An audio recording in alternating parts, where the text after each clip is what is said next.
What's up, everyone? Good evening. Welcome to another episode of Horizon Studio Sessions, Episode 3. Guys, we're on the third episode of this. I cannot believe it is the third episode already.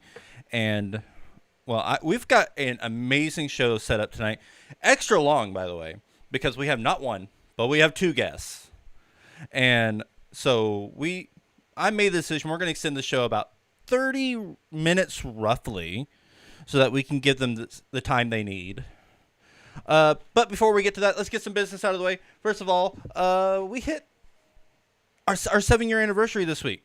That was on, let me see, look at my calendar real quick. That was on Wednesday. We hit 7 years here at Magical Horizons, and it has been such an amazing journey, starting as My Disney World Fix, then on to Our Disney World Fix when Roxy joined the channel, and then as of last December, we became Magical Horizons. I'm grateful for all of you being here, all these 7 years for those of you that have. So here's to another 7 years and another 3,600 subs, maybe more. Please subscribe. I'm gonna shamelessly ask, please. Speaking of which, if you haven't already, make sure you smash that like button on the way in the door. You haven't already. Hit the subscribe button as well. Ring that bell icon so you know when we go live or post new videos in the future. All links in the description down below. Check them out. We will go over everything at the end of tonight's podcast. The other thing we want to acknowledge, it is Christmas week. Christmas is, let's see, today's the 21st, so that makes it 4 days away. Did you get your shopping done? Please tell me you got your shopping done. So there's that. And as a result, me and our guests tonight are all Christmas-fied, so we can enjoy the holiday spirit here. Let's see. And our final thing I want to acknowledge before we do that, last night on Pete McDevitt's live stream, after many years of being nominated, we were humbled enough to be inducted into the Disney's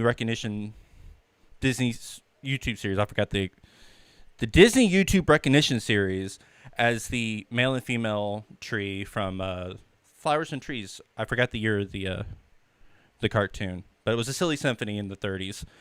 And we are inductees 291 and 292. We want to say thank you to all those who voted for us and inducted us. We are so humbled, and we are so grateful to be a part of this amazing community.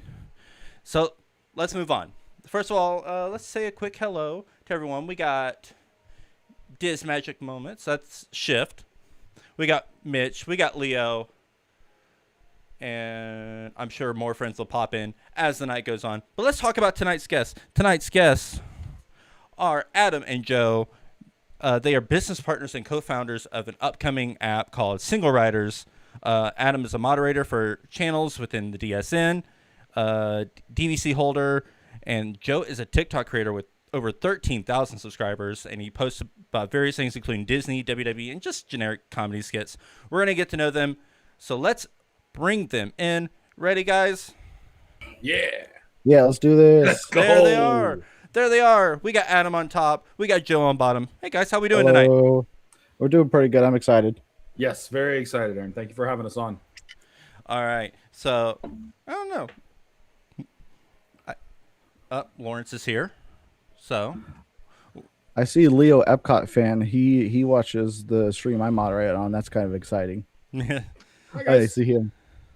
So, we've been hanging out for a little while now. We were chatting backstage while getting ready for the stream, and I know some questions that if I want an interesting side quest to ask Joe, we may do that later.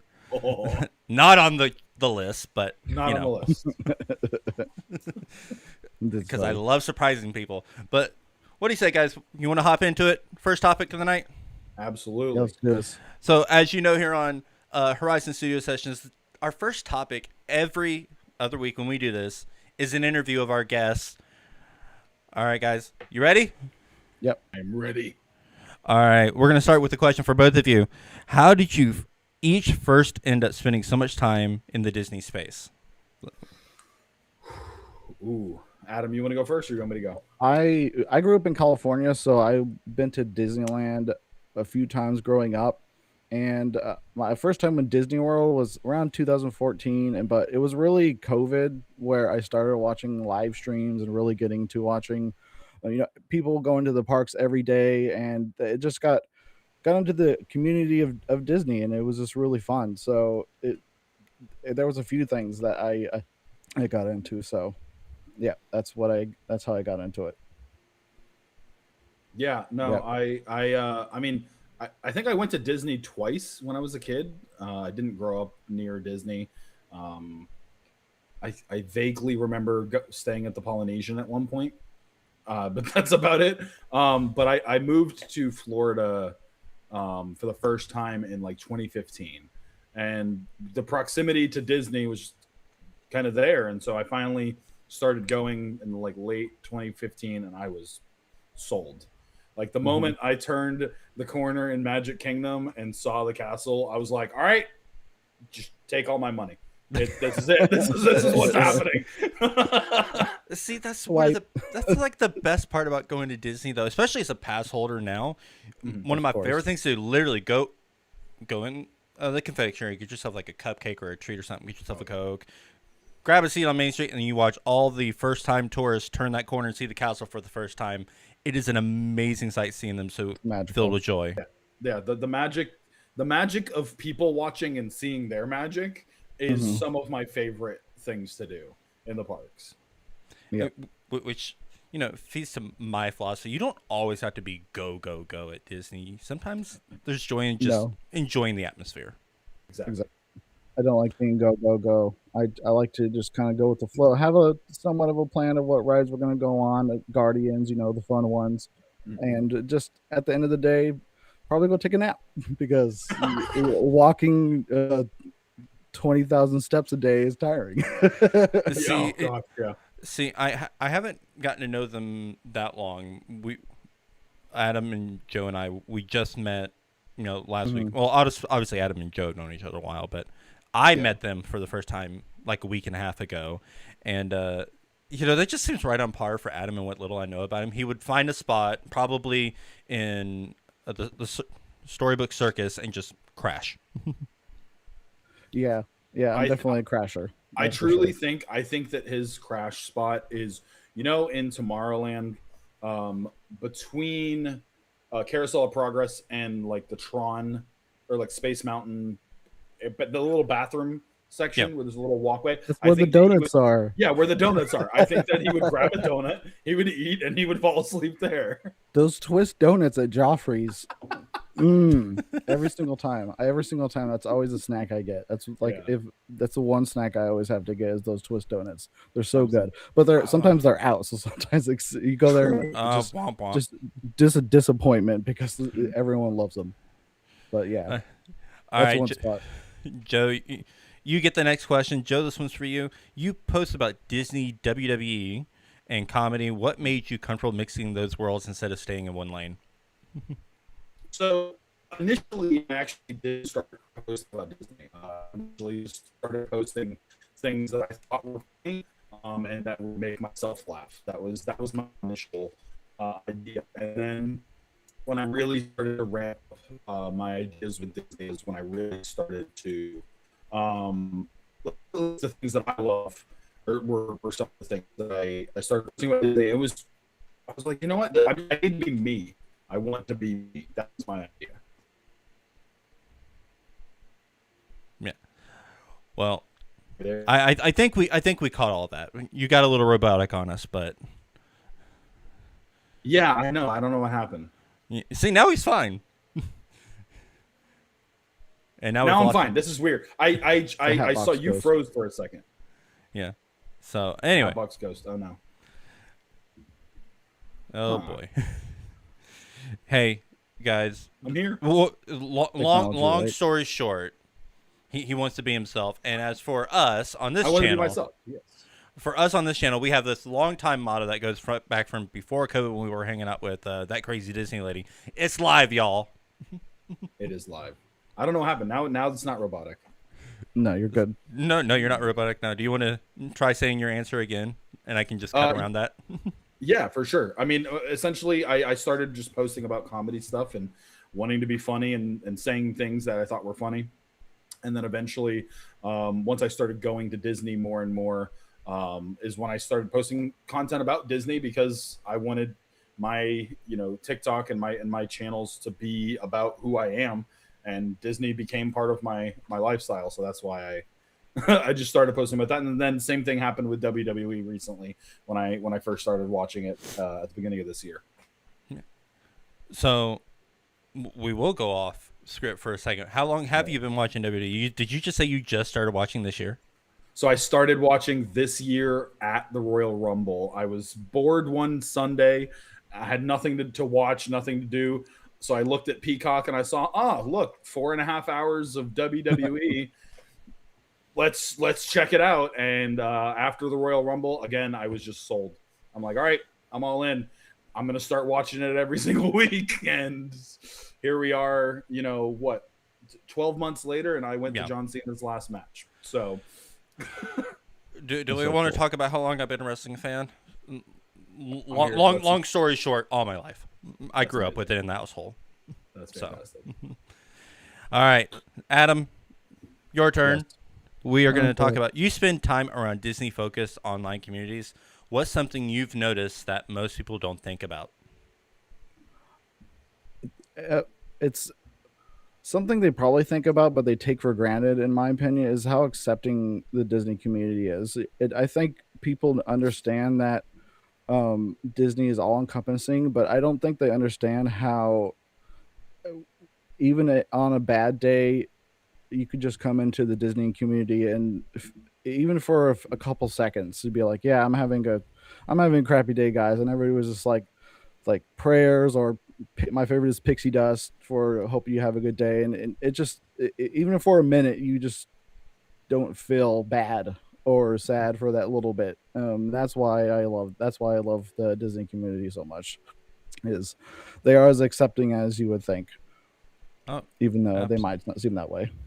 Absolutely. See, we were talking, I don't remember if it was episode 2 or if it was episode 1. I don't know if it was with Lawrence or Murray. Which, speaking of which, Murray's in chat. Hi, Murray. But we were talking about how a lot of the community is very authentic to themselves, and they are, a lot of them, very wonderful people, and a lot of them will give their shirt off their back to help you if they can. Yeah, they would. I agree with that. Mm-hmm. So this one's for both of you. How did you two first meet? How did you connect for the first time? TikTok. I followed Joe for his TikTok for a little bit because I thought he was funny. He had funny Disney TikToks, and I was like, I watched people for a while, and he kept showing up, and so I followed him, and then he had a Discord. I was like, cool, I'll join his Discord. And then he had the idea for single riders, and then that's, as you say, is history. So that's pretty much how it is, how we met. And TikTok. TikTok. Yeah, TikTok's the way. See, I have a couple similar stories myself. You see Leo in chat. Leo has become like my brother because me and him bonded on Epcot. We're both very big Epcot enthusiasts. Love Epcot. So we really bonded over that. And beyond that, the other one is my wife, Roxy. Longtime viewers know this. We met through this YouTube channel. She was a viewer. That's fantastic. You were telling us about that last week. That's really that's cool. amazing. So cool. And so I met my wife online, but I proposed to her in front of the Disneyland castle in 2008. So we're going strong. I met my girlfriend through TikTok, so it's amazing. I proposed to Roxy in front of Cinderella Castle during the COVID reopening when we were wearing masks and social distancing. A cavalcade was going by. Yeah. Oh, that's perfect. Wow. Do you? I don't know if anyone remembers what the Disneyland castle looked like in 2008, but it was the blue lights, like the blue string lights, and it just lit up, and it was really beautiful. And it's just a great memory. That's funny because I was telling her, I was being all romantic and saying, I love you, you're my life, I love you. And she was like, shut up, I'm watching the show. Honestly, that seems having met her, that seems very and it was like, I'm trying to be romantic here, I'm trying to propose. She's like, oh my god. Well, see, I can add to that.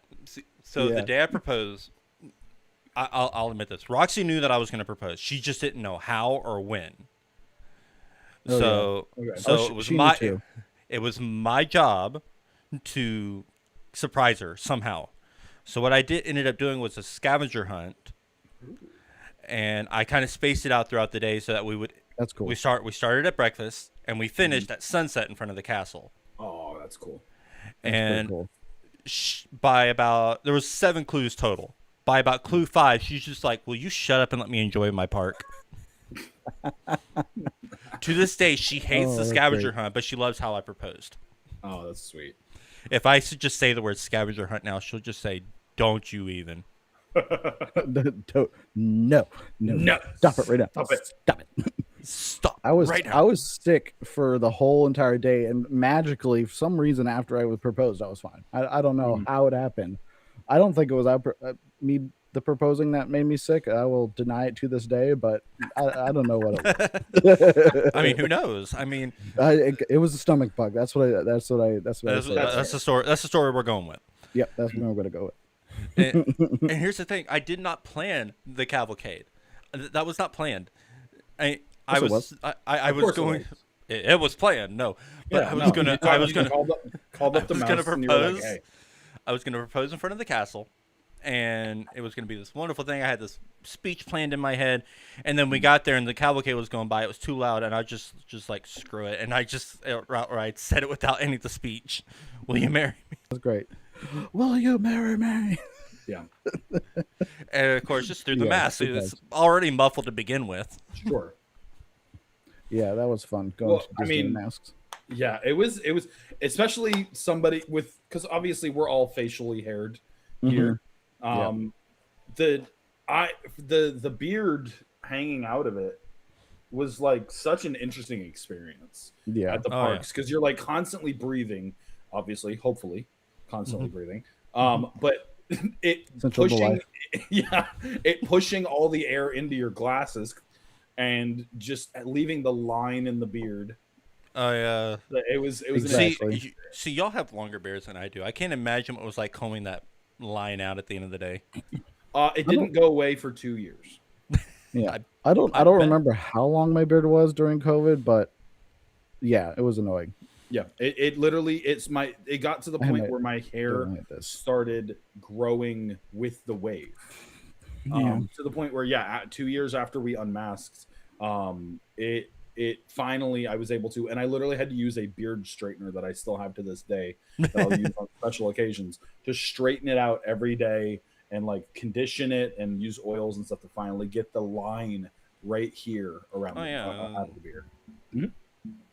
So Joe, next question is directed to you. When you're creating content, what tells you something is actually connecting beyond numbers? I think it leading to other conversations, or like whatever piece of content leading to additional conversations or leading to people relating to it, whether it be in the comments or something like that. I really love hearing stories of other people. So like if I make a funny joke, one of my the videos that have made me laugh the most that I've made was the best places to poop in Magic Kingdom. Wow. And which is, I think, is hilarious. And so I made like a little list of all the different places. And then it led to like these awesome conversations in the comments of people being like, "Oh yeah, I love that place. That's my favorite place to go." Or, "Oh my goodness, I didn't even realize that there was a bathroom back there." Or just all sorts of different stuff. It was a very interesting time. So I can add to that too, because I mentioned to y'all before we went on the air, I have IBS. Yes. So there's this channel that I found like last year. I think Roxy found it first, and then she directed me to it. But it's a guy with IBS who goes to the park and rates the bathrooms. Yeah. So I have found some amazing bathrooms through that channel, because when you're going through IBS, you don't want to be disturbed. You want a nice, quiet bathroom. Right. Mm-hmm. Yeah. Yep. So we can follow up with this question that's off script. Sure. Exactly. What's your favorite bathroom at the parks? Tangled. So favorite themed Tangled. Favorite bathroom of all time doesn't exist anymore. It was Gonzo's Royal Flush. Poor Gonzo. Poor Gonzo's Royal Flush, but it was it was so air conditioned and so quiet. It's like right there next to Muppets, where it was. You would think it'd be super busy. It was never super busy. But Gonzo's Royal Flush for sure. And then second to Gonzo's Royal Flush would be the bathrooms just to the left of the entrance of Epcot after you've gone through security. Mm-hmm. So before you've tagged into the park. Oh, I know the one you're talking about. Yeah. That was one of my favorites because, again, quiet, not a lot of people over there, but, good enough to be able to do your business. See, I almost don't want to give away mine because I don't know how many people. If you say the Figment bathroom, I might have to.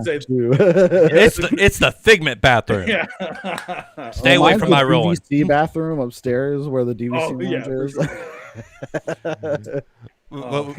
You know what? We have 11 people watching right now, so I will go ahead and say it. My favorite bathrooms in all the parks is actually in the C's. Yes, and bathroom is very good too. C Base Alpha downstairs. Mm-hmm. Yep, that's a very, very good one because, again, quiet, not a lot of people over there. Yep. And it's also dim. I like dim lighting. Oh, true. That's a very good point. Mm-hmm. My buddies and I will play a random game that is very weird. When we're in the stalls at one of the resorts, we'll take a picture of the door from the inside and say, "Hey, guess the bathroom." And I've gotten really good at it. That doesn't seem weird to me at all, actually. Yeah, like what resort am I in? Interesting. That's funny. It's really fun. All right. Let's see. Picking my next question. All right.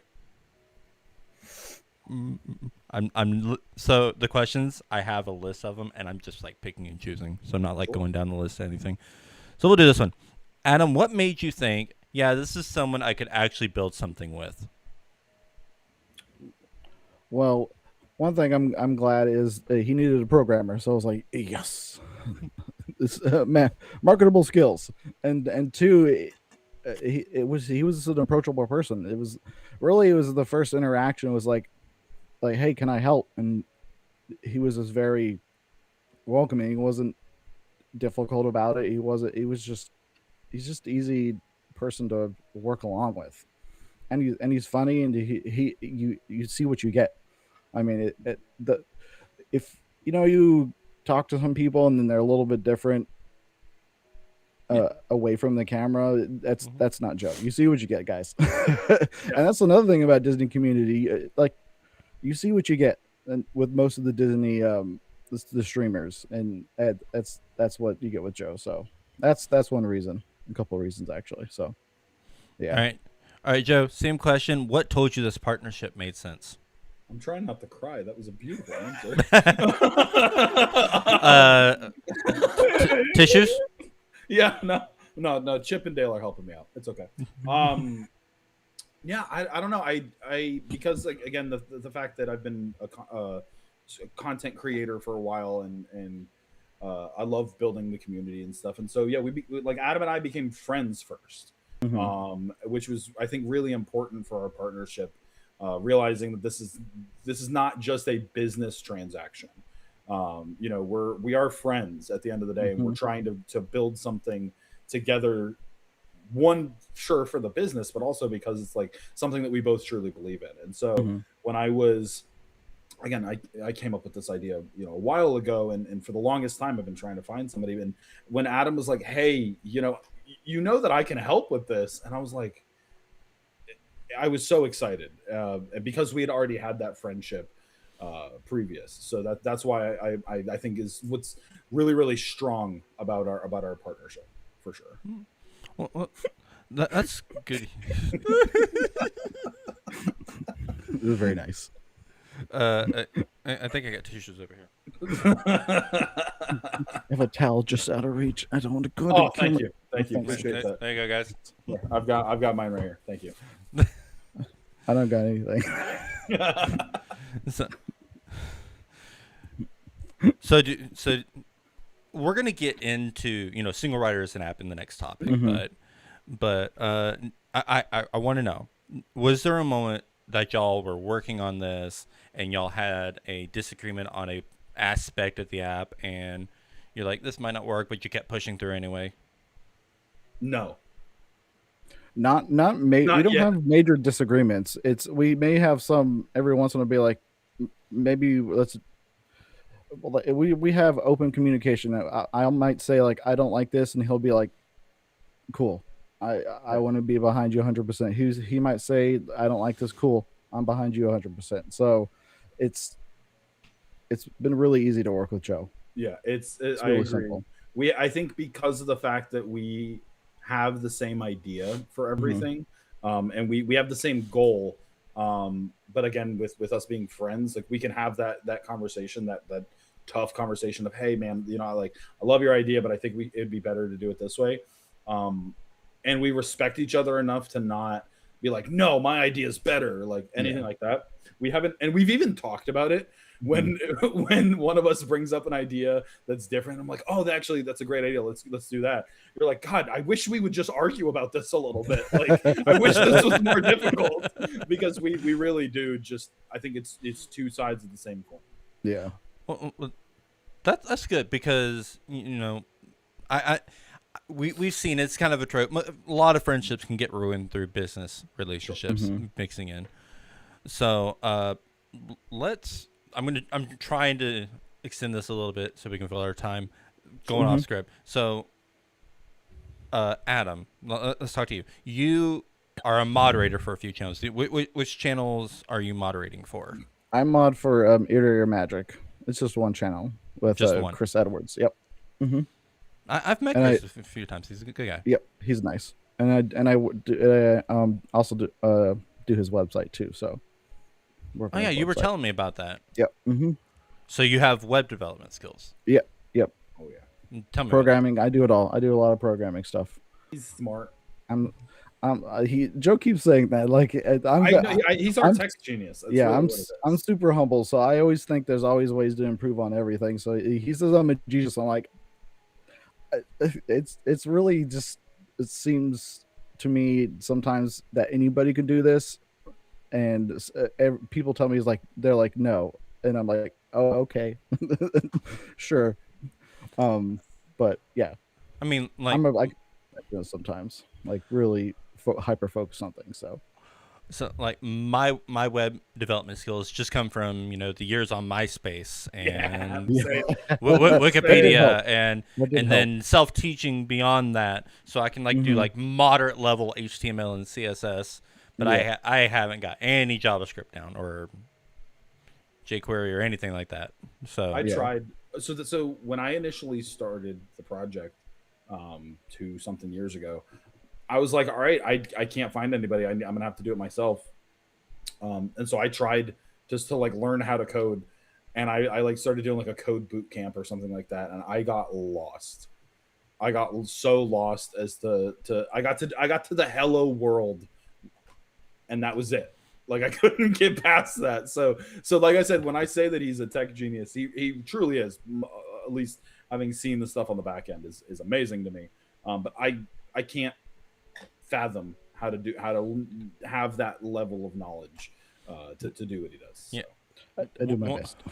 one of my favorite things to do, and I don't know if Adam does this or if that's just something unique to me because I have a little evil side, but when I go and code something, I'll get this like 400 long line page of code, and I'll just go, hey Roxy, come look at this, and she'll see that she's like, I have no idea what I'm talking about, and I get this kind of ego boost from it.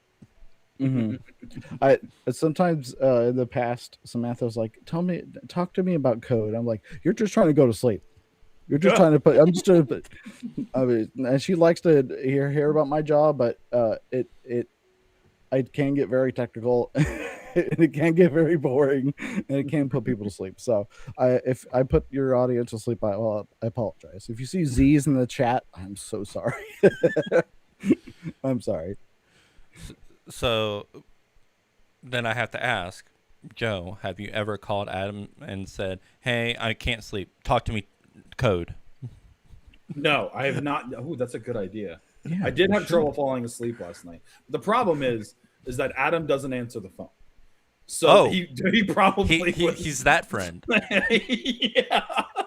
So I have to text him, hit him up on Discord, do something. Because he's spending time with his wife and Yeah. stuff.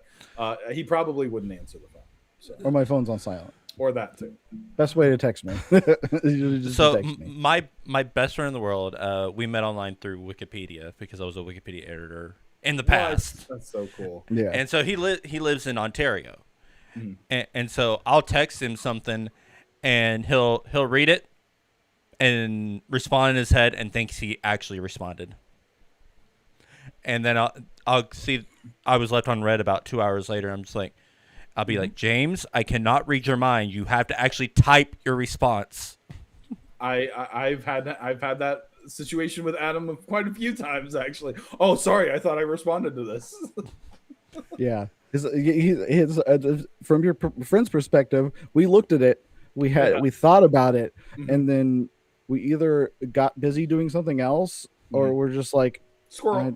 I don't want to do this right now. There's some form of anxiety about this that I just don't know what to do about right now. So I'm going to do it later. And then we forget about it because we don't write things down. So what do you do, Joe, when he does that? He leaves you on red, or he doesn't Oh, I messaged answer him. some. He just doesn't message Do me you- back. Yeah.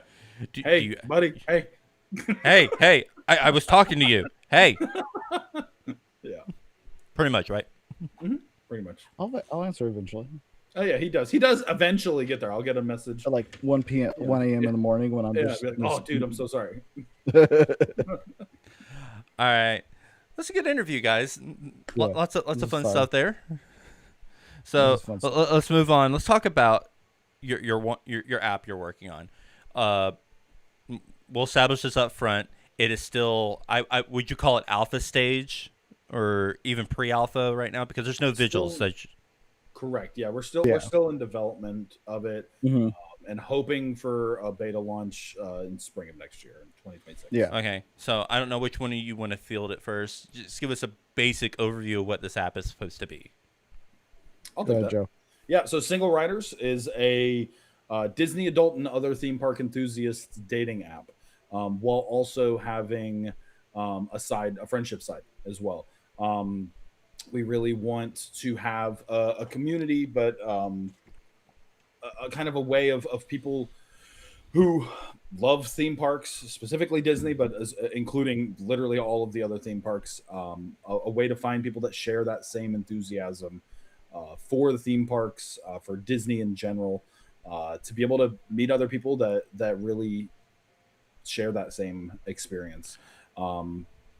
And as well as with finding friends, we have so many people that we've talked to that are either married or just single people that want to find other people to go to the parks with, or just friends that share that same interest. And so So if I'm what understanding we you correctly, the app is not meant just for like a dating app. It is like almost a social media to find people to hang out with in the parks in a way. kind of, yeah. So I mean, it's there are other dating apps out there, and I'm not gonna go and name drop them or say that we're copying anybody, because we're not. We're creating this from the ground up, Yeah. thanks to my tech genius above me.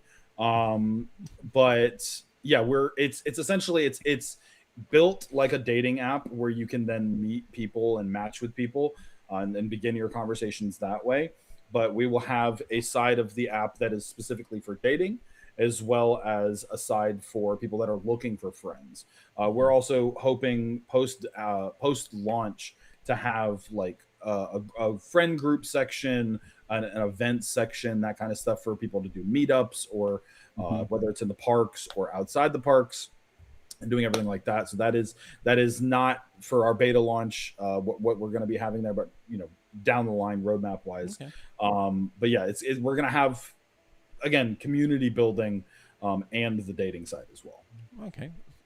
That sounds amazing, but so I want to know, how did this come about? Like, what is the genesis of the idea? What is the problem that you kept noticing over and over that's like, hey, I might be able to fix that? Cool. So actually, we're going on almost 3 years now. 3 years ago, I do live in Orlando. And so about 3 years ago, I was on the dating apps, just like every other single person was.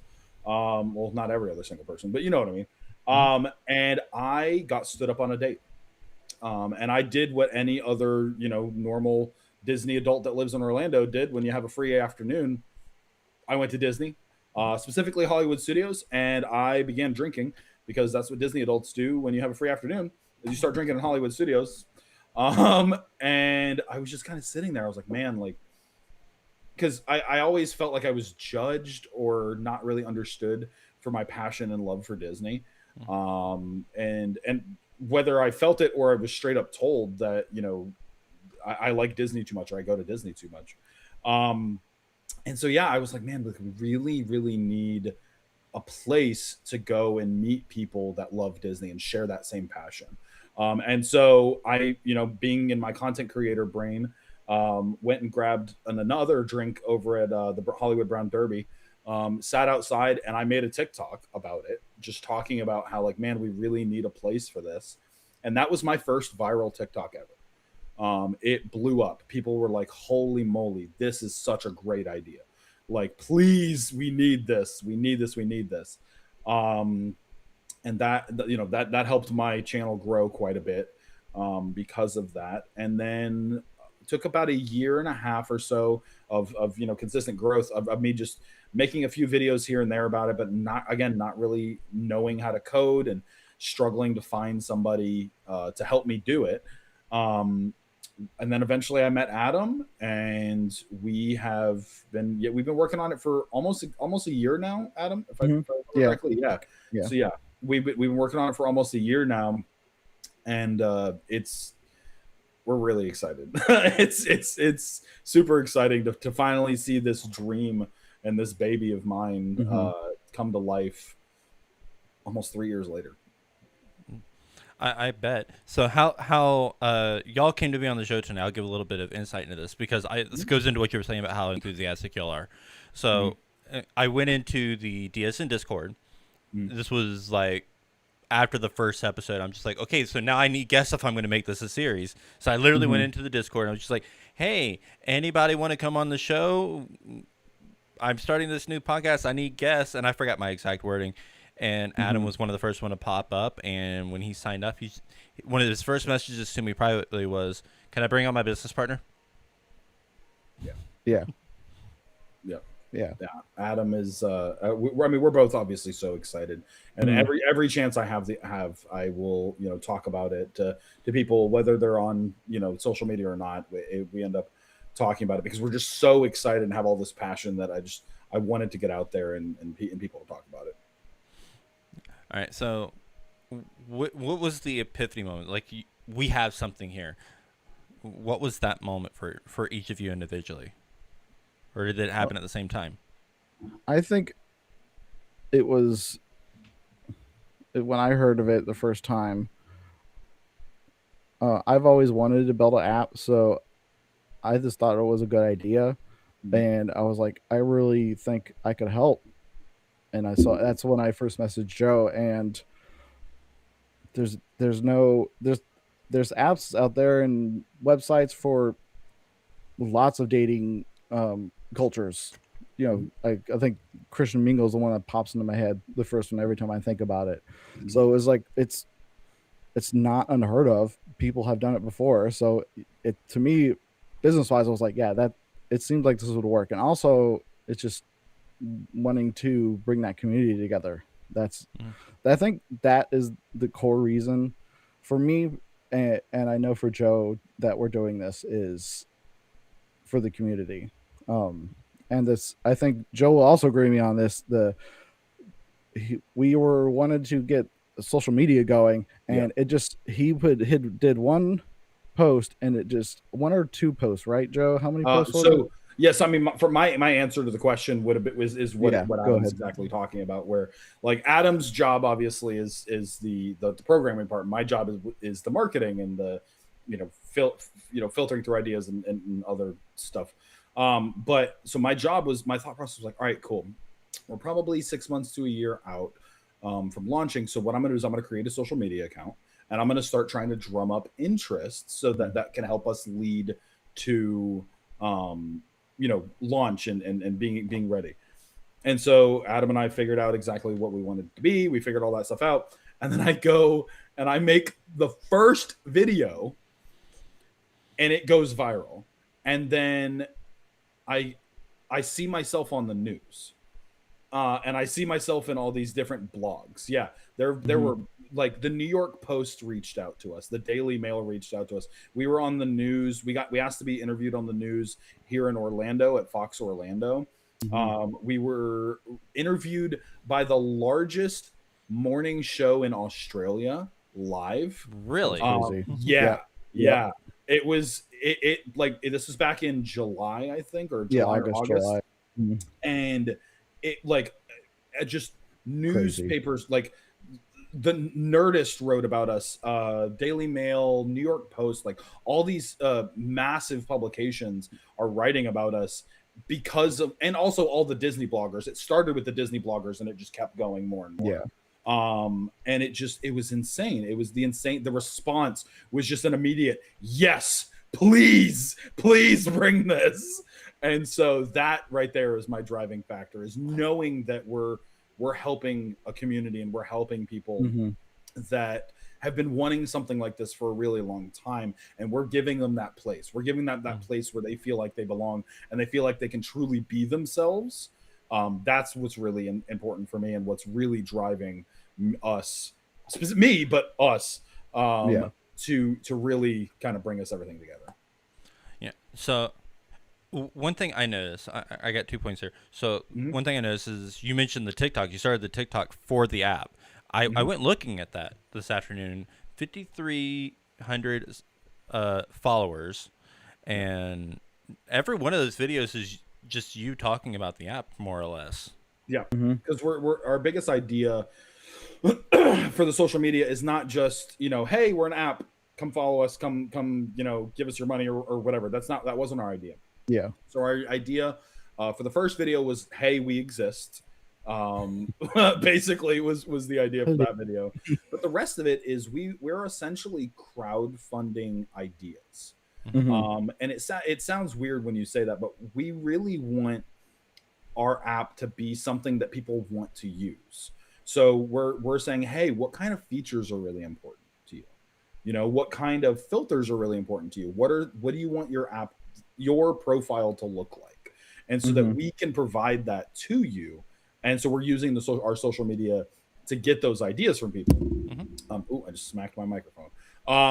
That's what we wanted to do, because we don't just want it to be like, hey, this is the app that we're going to create. You're going to like it and you're going to use it, like, or you don't. Like, we wanted it to be something that our users actually want to use and actually enjoy using and enjoy being on. Yeah.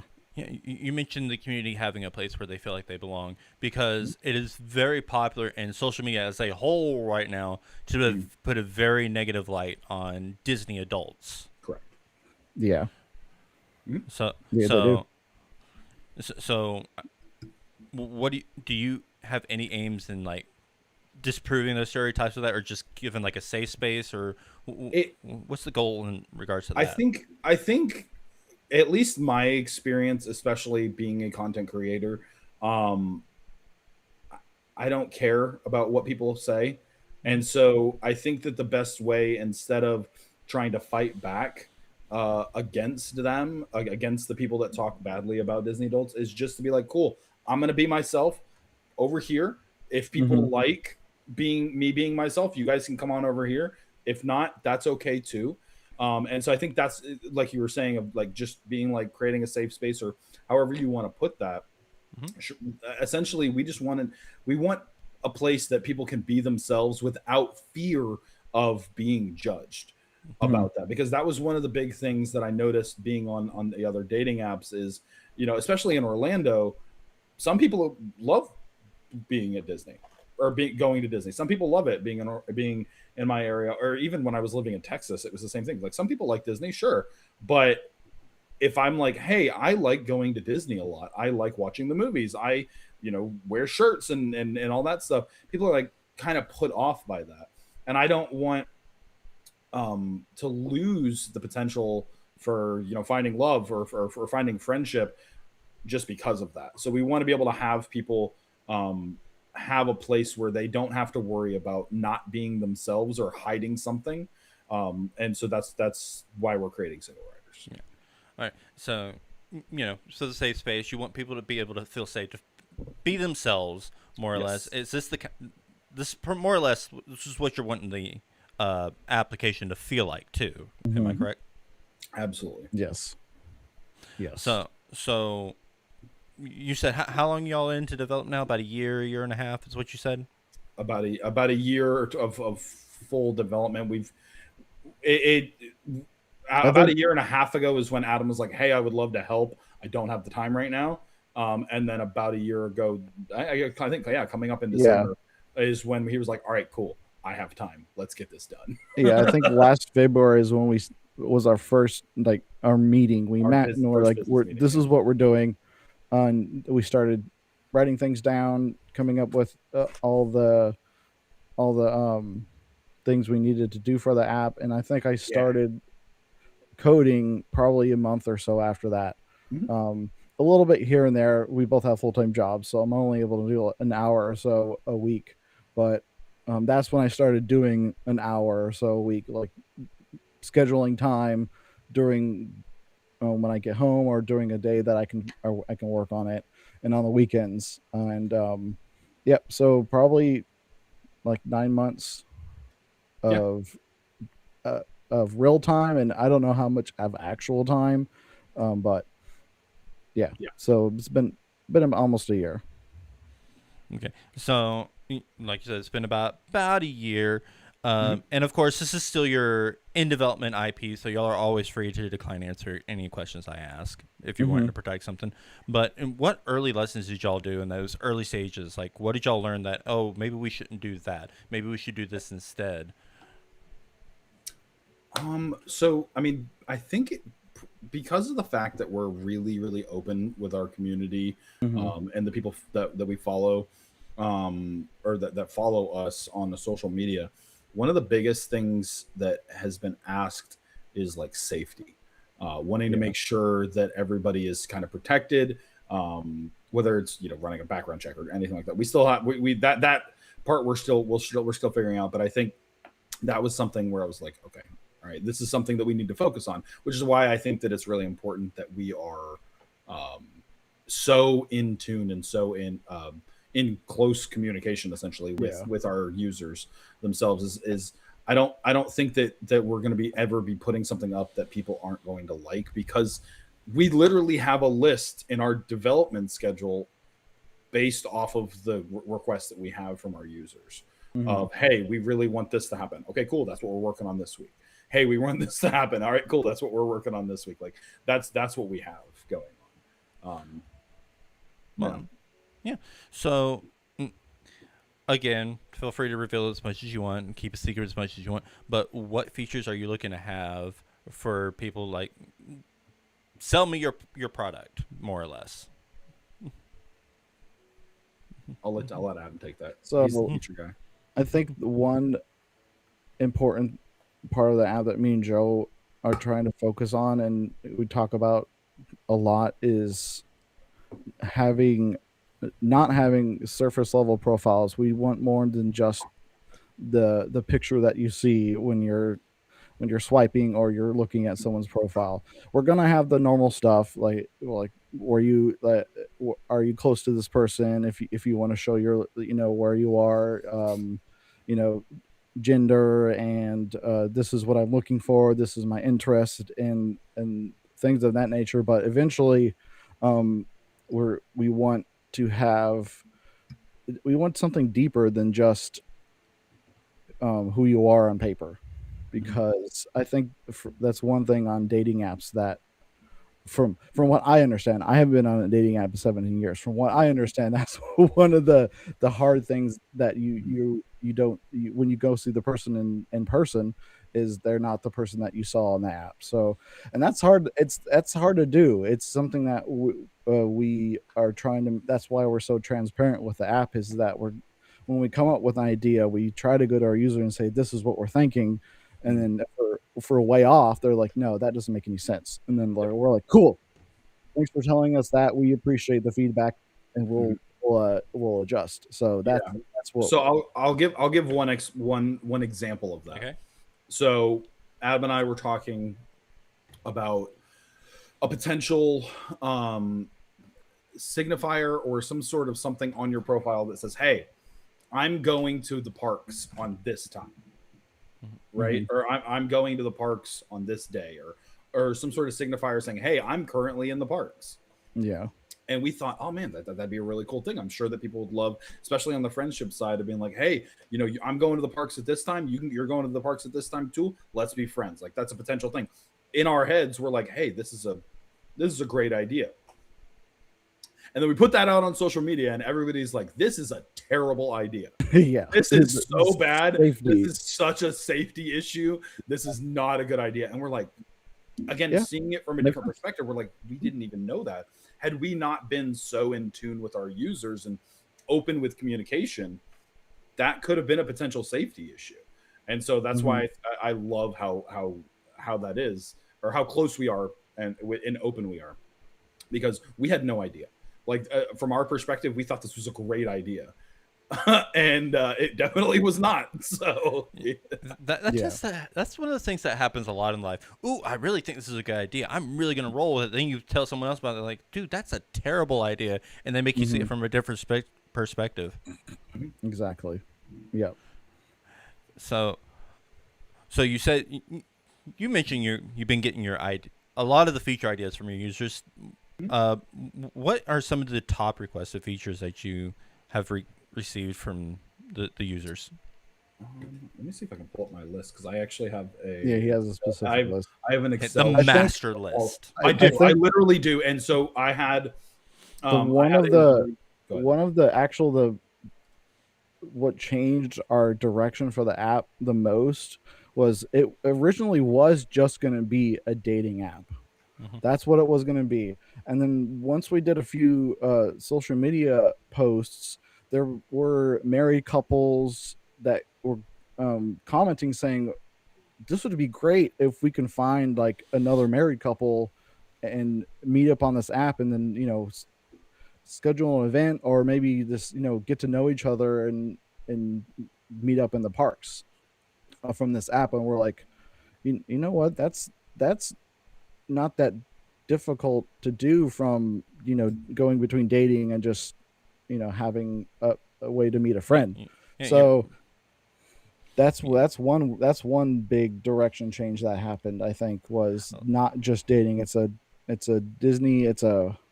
theme park community application where you can find love and also find friends to go to the theme parks with. I was just going to say real quick that, that's one of the things that me and Roxy talk about a lot, that because, we have our 3-year-old daughter, and she doesn't really have any friends right now because we don't really have the money to do, preschool and things like that and socialize with her. However, we do manage to set aside for our annual passes, and we want to go, and we would love to be able to find other, couples with kids Ariel's age, so we can form, adult friendships, and she can form friendship with kids her own age and socialize. Yeah. And then, oh my gosh, now she's got friends to bring to her birthday party every year. Yep. Yeah. Yep. And so I just pulled up, I have an actual spreadsheet, an Excel spreadsheet that I went through. It took me about 7 hours to go through every single comment and write it out. Yeah, no, it was a great day off. And so I went through and I ranked every single comment and how many times we got that comment. So the number one comment is option to make friends.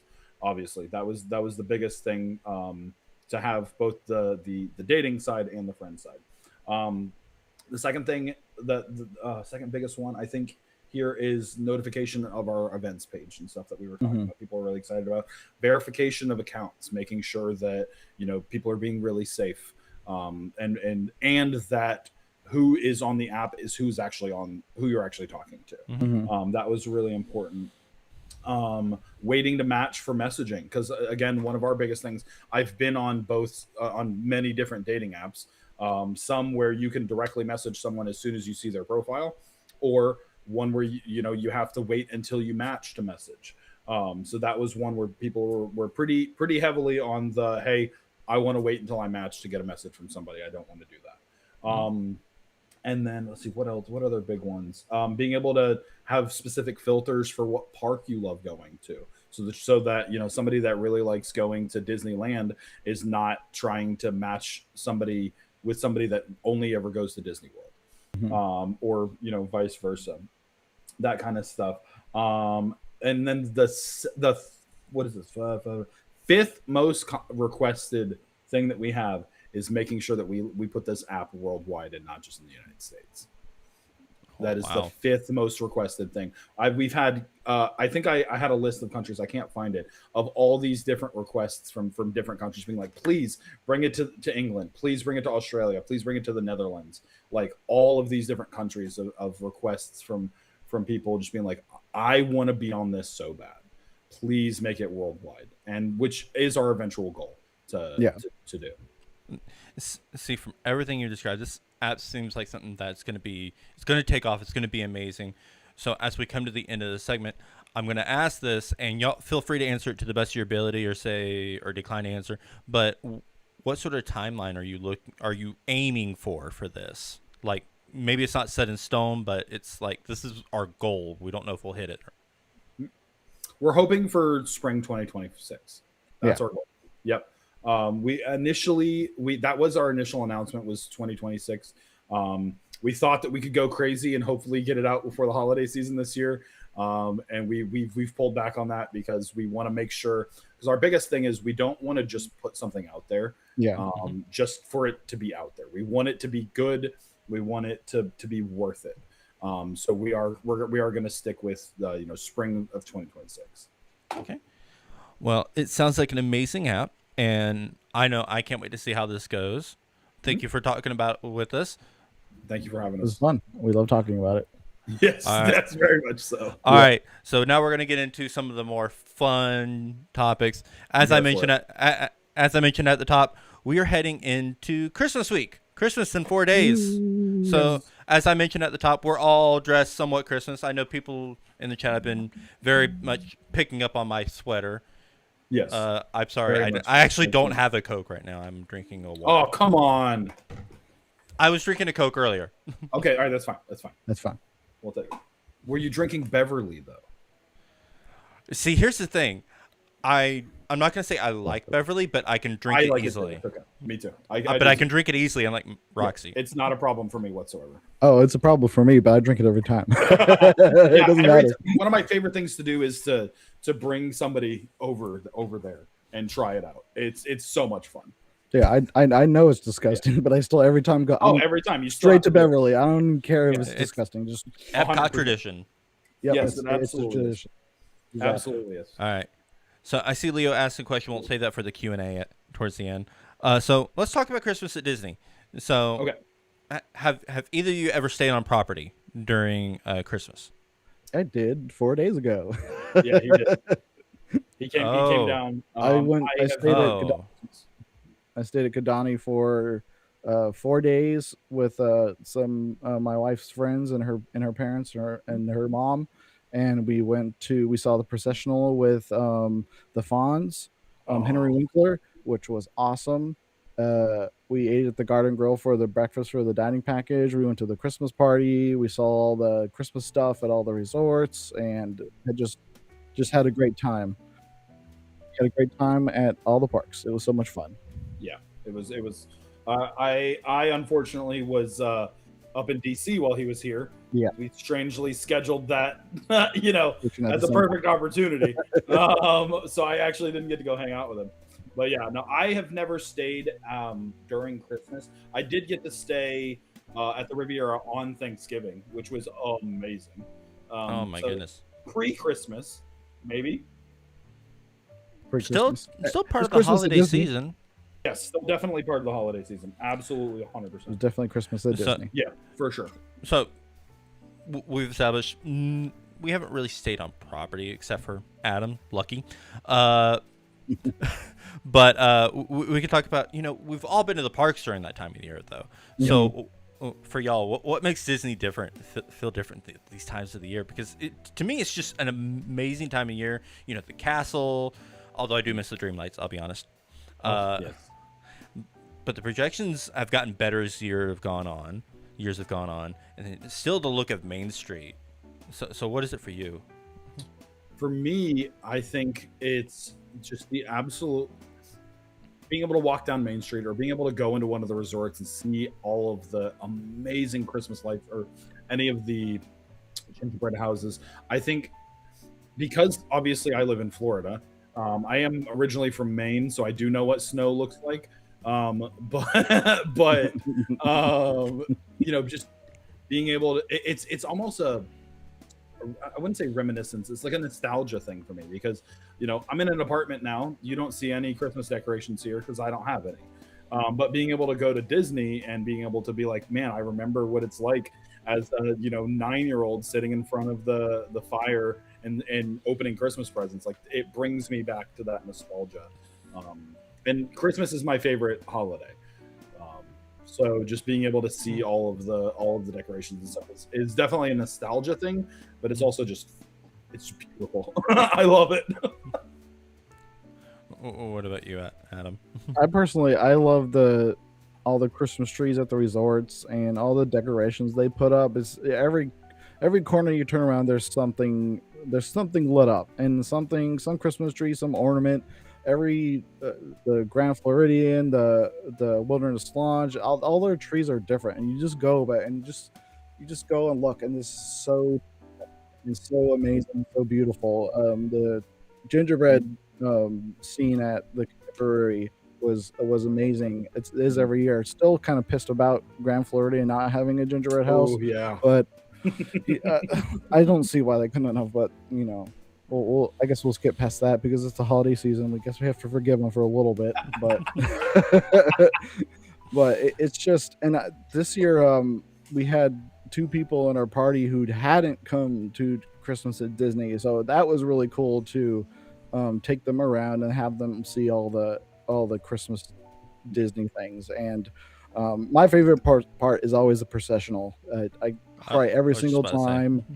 It's I'm a trumpet player. I'm a musician in the Marine Corps, and I love the herald trumpets. They're my hands down my favorite part of the processional.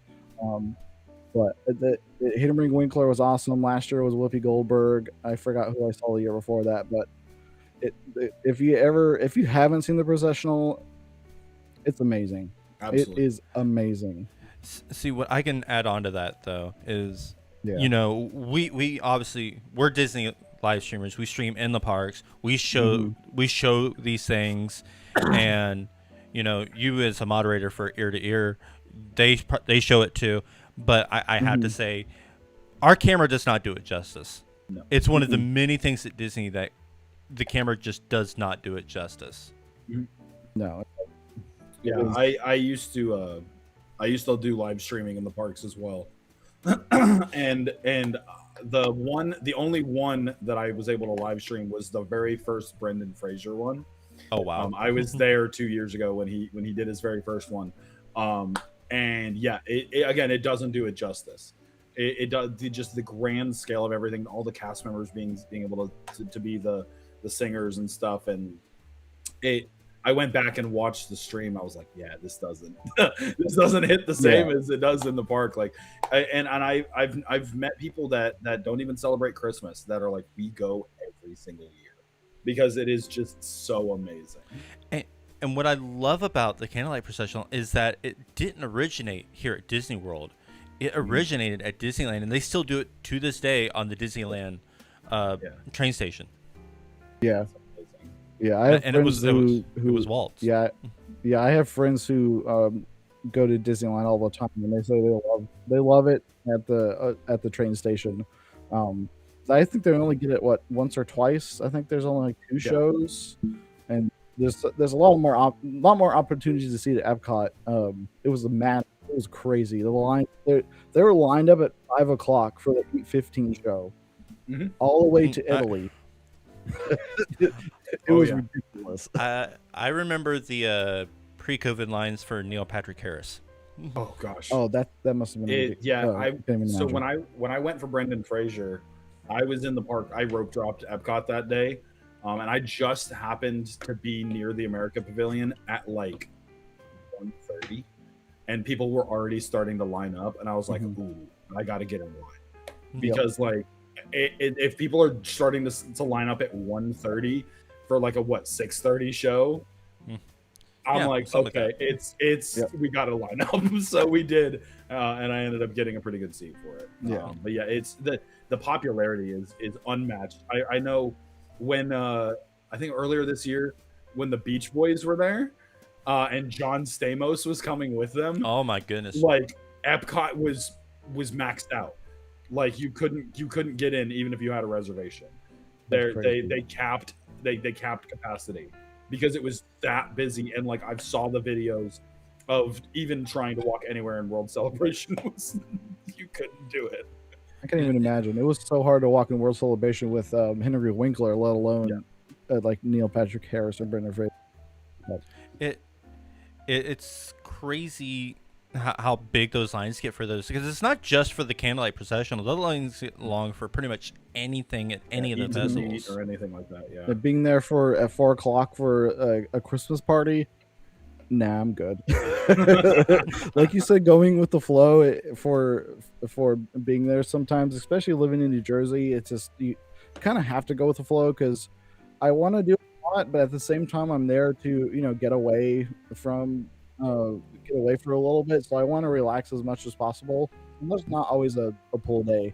So if we do a Christmas party, we try to go to Magic Kingdom either before or after it, so we don't have to worry about getting there at 4 o'clock too. Besides, that's when half the park is guests and half the park is Christmas party guests. So it's ridiculously busy. So nah. Although I have noticed going to the park on a day that, like specifically Magic Kingdom on a party day, whether it's the Christmas party or the Halloween party, the wait times tend to be pretty low. Oh no, they are Because definitely low until the party guys start arriving. I think people realize like, well, if I can't do all day, I'm just not going to go at all.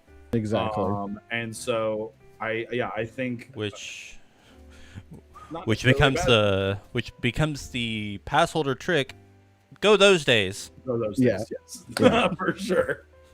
Yeah, we didn't do it this time because we had guests who don't have annual passes, so that was the one day we decided not to go to the parks, and we just decided to go to the parties. So we didn't go to the MK, but yeah, we've done that before. Gone to MK before a party, and it's less busy. And one time we went and it was busy, so sometimes it's hit or miss. It depends on the day, I guess. If people have the same idea or don't have the same idea. Same thing for Hollywood Studios and Jollywood Nights. Oh yeah. So those are the two things.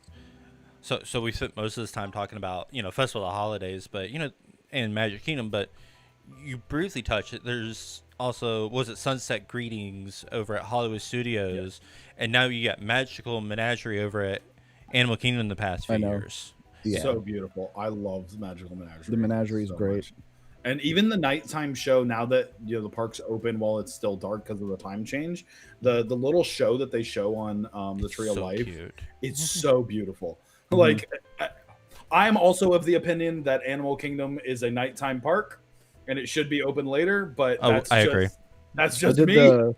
This last trip we did the DVC after Moonlight Magic on Animal Kingdom. And it was the first time I've been in Pandora after like 6 o'clock since before COVID. I walked in there, I was just like, I miss this because it was just glowing. Everything was amazing. It was so cool. I missed that so much. There's so much that gets missed from not having it. And it was Christmas too, so all the lights were on, and it was just really, really cool. So if you ever get a chance to do Moonlight Magic, either like without DVC or not, and it's an Animal Kingdom, do it. It's worth it.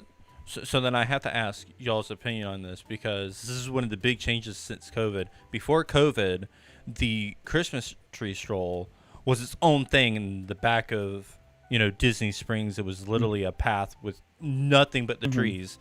And now, since COVID reopening, the trees are spaced out throughout the entirety of Disney Springs, and it becomes like a scavenger hunt almost. Yeah. So which version do you prefer? I like scavenger hunts. Yeah. So I don't know if your wife will be happy with me or not. But I like Sorry, scavenger Roxy. hunts. So She's I watching, like by the way. trying to. Oh, hi, Roxy. Yeah, I love scavenger hunts, so I'm That's cool. definitely down to go and find it. Yeah, when they made the change, I went and actually spent the time in Disney Springs one night and actually like found all of them and stuff. It was really cool. Yeah, I did the scavenger hunt last year, and we didn't do it this year. But I think I like it because they're all spread out, so you get to see, even if you don't go to the back half or the east Mhm. side of Disney Springs, you at least get to see some of the trees, which is really really nice. And if you're not doing a scavenger hunt, you walk up on it and be like, "Oh, cool! Yeah, there's Coco or there's Maribel or the really cool Haunted Mansion ones." So I like that they're all spread out. That's Yeah. really neat. I think I'm with you. I could really go either way. I mean, Yeah. when they first made the change, I was very much, I want it back the way it was. I liked having all the trees in one spot, and then as the Mhm. years have gone on, I just think maybe this is better, or maybe I like it just as much.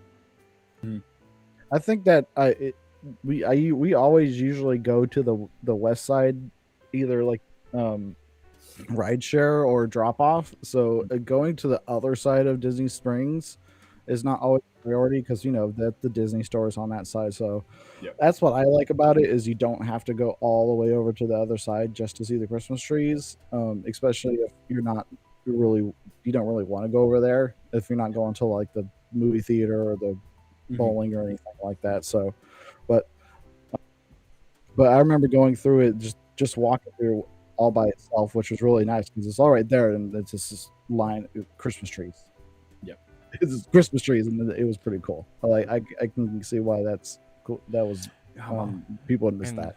I actually can't remember the last time I went over to to that side. You're right. Unless you're going over there for the movie theater or something, it's sometimes kind of hard to go over there. Or those like Marvel shops Yeah. or Yeah. the Wow. Yeah. things like that. Yep. and of course, it's not just Disney Springs that gets dolled up or the parks.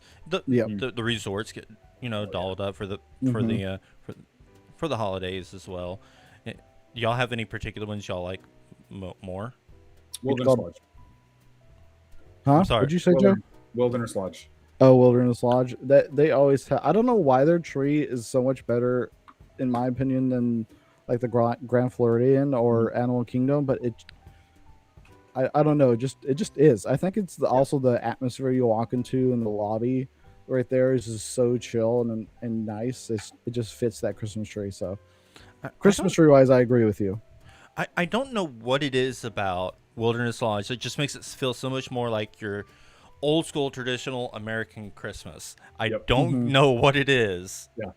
The Imagineers that create that are just genius. I mean, all Imagineers are geniuses in my opinion. But when the holiday team is amazing. I actually got to talk to one of them this year while they were just kind of walking around and checking on stuff, and I spent like 30 minutes talking to them. It's just very easy to get carried away. Oh yeah, we were just talking about all the different resorts and everything like that. It was so cool to talk to them and to see, and like they start planning stuff like 18 months ahead of time. It's I mean, it's, so cool. It's not that much different than the Thanksgiving Day parade, Macy's Thanksgiving Day parade, because literally the moment the one ends, they start planning next year's. Exactly. Not even kidding. It's like, Yep. Okay, Santa's off the sleigh. Okay, let's start planning next year. Santa, where's your calendar? Let's book you right now. Yeah, no. Only 363 days left for Christmas. But the beach club gingerbread house was my favorite this year. I think it was 25 years of gingerbread. Them doing the carousel, it was really cool. I loved it. So that was gingerbread wise. The beach club was the best this year. Thanks, Grand Flow. Speaking of resort hopping, I'm gonna plug next week real quick. If you haven't seen any of the stuff yet, which by this point, there's been so many streams that have done it, but if you haven't seen it with us yet, so next week here on the channel we'll be doing a resort hopping stream. We'll be going through the Skyliner resorts. Oh, awesome! Cool.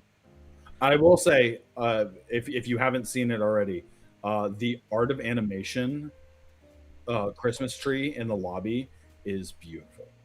I have seen it previous years, but I haven't seen it yet this year. This So year I'm looking for. I'm is looking for it. I'm looking really, forward to really nice. next week. The store and I was talking that's where I was talking to the holiday team, I guess is what they're officially called. Yeah. That's where I was talking to them, and we were actually talking about the story that they're trying to tell with that Christmas tree. And I think you and your viewers will really love it. Yeah, we typically do this every year because you mentioned your Christmas people. We're Christmas people. Yeah. We are very much more Christmas people than we are Halloween people. It's not like we don't dislike Halloween. We're just more Christmas people. Yeah. People go Halloween or Christmas. No hesitation. No, and as much as I'm a Christmas person, you should meet my lovely bride. She kind of blows me out of the water on that. She will start listening to Christmas music at 11:59 on Halloween night. Ooh. And it's become a tradition at this point. I will say, okay, babe, we're about done with our Halloween celebrations. Let her rip. Yeah. Samantha's the same way. As soon as she can listen to Christmas music, she'll listen to it.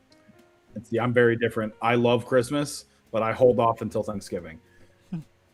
I do. I wait until I respect my turkey, and so I don't put decorations up. Well, I didn't put decorations up this year because I just moved into a new place. But I hold off on decorations and stuff, and I respect the turkey, and then I go and I go crazy with Christmas.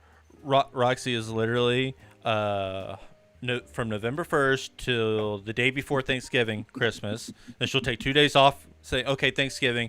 And then after that, Christmas. I love that. That's amazing. That's awesome. There's not a lot of good Thanksgiving songs though. That's the problem, I think. And so I think people are really just kind of go straight in for the Mariah Carey and stuff. Exactly. The thing is we're like, I'm a native Floridian. I grew up here. And then Roxy is from Chicago. So So we live here, that. So we live the theme park vibe. So the theme parks, they start Christmas as soon as Halloween ends, almost overnight. I saw Christmas stuff in one of the parks gift shops in August, or like at the end of August, beginning of September. And I'm like, dude, wow. All right, I guess we're doing it. It was the new Spirit jersey. Yeah, I saw it in I think it was in September is when I saw it. I'm like, whoa, all right, that's crazy. Go. That is crazy. Disney Springs has the Christmas store, so year round, she'll have us pop into that. I'm just like, it's March, right?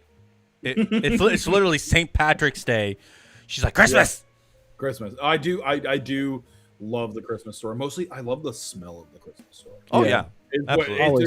It's like, and I will say Disney knows how to do smells perfectly. They do. Oh, but yeah, absolutely. The moment that you walk in to the Christmas store, it's just immediate reaction for the smells. And while I'm not going to be specific about where I work, I'm a theme park worker as well as my main 9 to 5. So I live it too. Yes. All right, guys. I also am the same exact thing, and I will not say where I work, but I do it as well. So. You have to tell me once we go out the air. Yeah, we'll talk. I don't. I tried. I wish Disney did more remote, but they don't. So trust me, I look, all the time, but they don't. Roxy in the chat. Christmas is life. Yes, I see that. All right, guys. Very fun segment. So.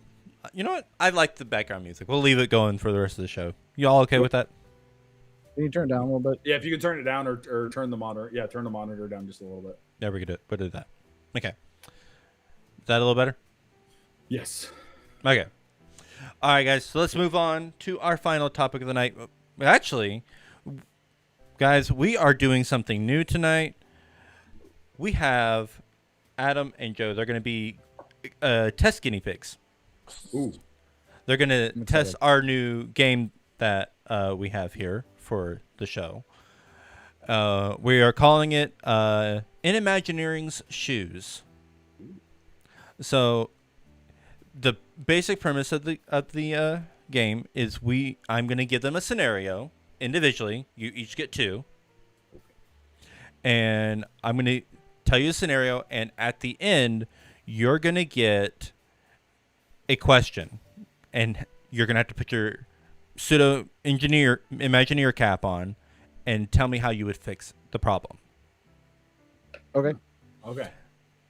Sounds good. You AI. get per scenario, you get one chance to ask for a clarification on something, so be specific, Okay. Okay. and no external help. It's totally on you. Okay. Okay. All I'm right. excited. All right. So, Adam, we'll have you go first. You ready? All right, let's do this.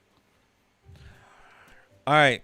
So, Disney is developing a brand new attraction at Epcot intended to replace Living with the Land. I can already hear the boos from Leo.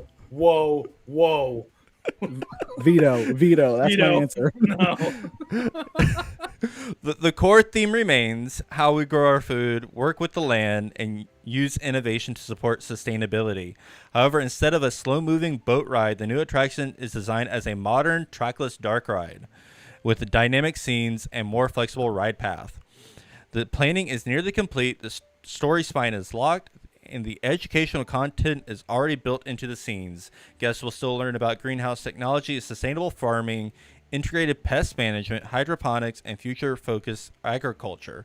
The attraction has a strong show lighting and updated audio, clear transitions between concepts, and a post-show area that points guests towards real-world sustainability actions. Operationally, it is designed for high throughput with continuous load and short dwell times at unload. Internal reviews are positive, but the lead Imagineer has one concern. The ride currently feels like a museum exhibit on wheels. Guests understand the info, but the experience isn't landing as memorable or re-rideable. Leadership wants the attraction to become true Epcot edutainment, where learning happens almost by accident because the guests are engaged emotionally and visually. So your question: what is the one missing element you would add to take it from basic education to full-on edutainment? This is interesting. I like that it's a trackless dark ride. Makes me think of Mickey's and Minnie's. But it's too much of a museum. So it's thinking, why is Living with the Land popular right now? Because people like the facts. People like the dog, the house. That doesn't feel too museum like. Could you repeat the question again? The last question. What is the one missing element you would add to take it from basic education to full-on edutainment? And Leo said, hashtag save the pan flute. Aggressive pan flute. We always have to include the pan flute.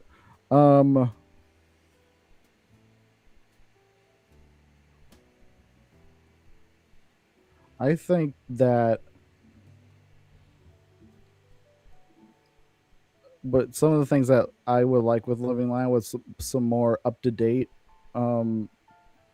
edutainment with what's going on with some of the agricultural and the farming that's going on in the world right now. Because some of the things that you see, like especially when you're going between the scenes and the actual plants, is I've always thought that might be a little out of date. So I think, but you did say that they were up to date, correct? This is your one question, by the way. Your one clarification. This counts. What do you mean by up to date? Like when you're talking about what the museum is going through? Let's see. Let's just say that. Actually, we'll say that it's up to date with information currently being used in the world of agriculture. Let's go with that. Okay, so that wouldn't be my answer, because if it's already up to date, then that would be fine. And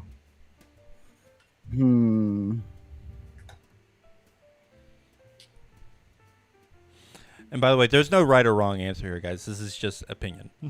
Well, I don't want to make it. I'm trying to think. I don't want to make it like Mickey and Minnie's, because I don't want it to do anything too fast, because it's the education, the edutainment of Epcot.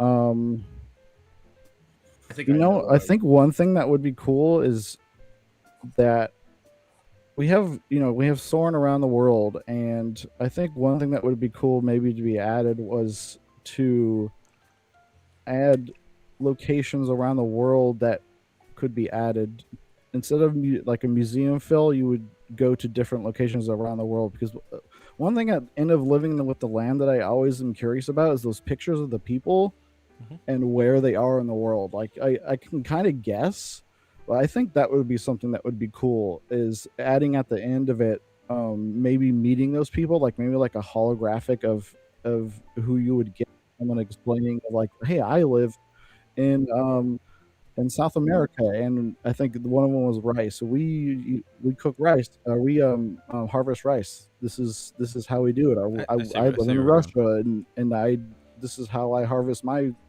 crops. I think that would be something that would be cool that you could add to the end of living with the land. And if you're doing It's- like a trackless thing, you can turn the ride around in two different places to be able to see these like cool holograms, kind of like a Ray, like you see Ray in Rise of the Resistance. That ride at the pre-show when she's like standing there talking to you, you have like someone like that showing Yeah. you like how they do stuff on different countries. I think Yeah. that would be cool. I see where you're going with this, and I like it. That's a good answer. I'm, I give my That's seal of approval, but like I said, that's my answer. there's no right or wrong answers here. It's just your opinion, and Yep. see how people think. All right, Adam, are you nervous about yours? Joe might be nervous. Or I Joe? didn't Sorry, know. Joe. Sorry. I'm not nervous. No, I was nervous, and then we got through the first question. I'm like, all right, cool, I can do this. All right, here we go. Ready? Yes, I'm ready. All right. Disney Hollywood Studios is developing a new motion-based simulator attraction in a high-capacity footprint intended to keep guests moving and provide a repeatable option similar in operational purpose to Star Tours. The ride system is modern, smooth, and reliable. The experience uses randomized scene programming so repeat rides don't feel identical. The queue is efficient, shaded, and clearly communicates what the ride is. Load and unload are optimized for throughput. Test audiences say the attraction is fun and the visuals are strong. Wait times are expected to be manageable because of high capacity. However, feedback also shows a pattern. Guests describe it as cool and solid, but it rarely becomes a must-do. People ride it when it's convenient, but not because it feels special. It's in danger of being perceived as an interchangeable entertainment rather than a studio's headliner.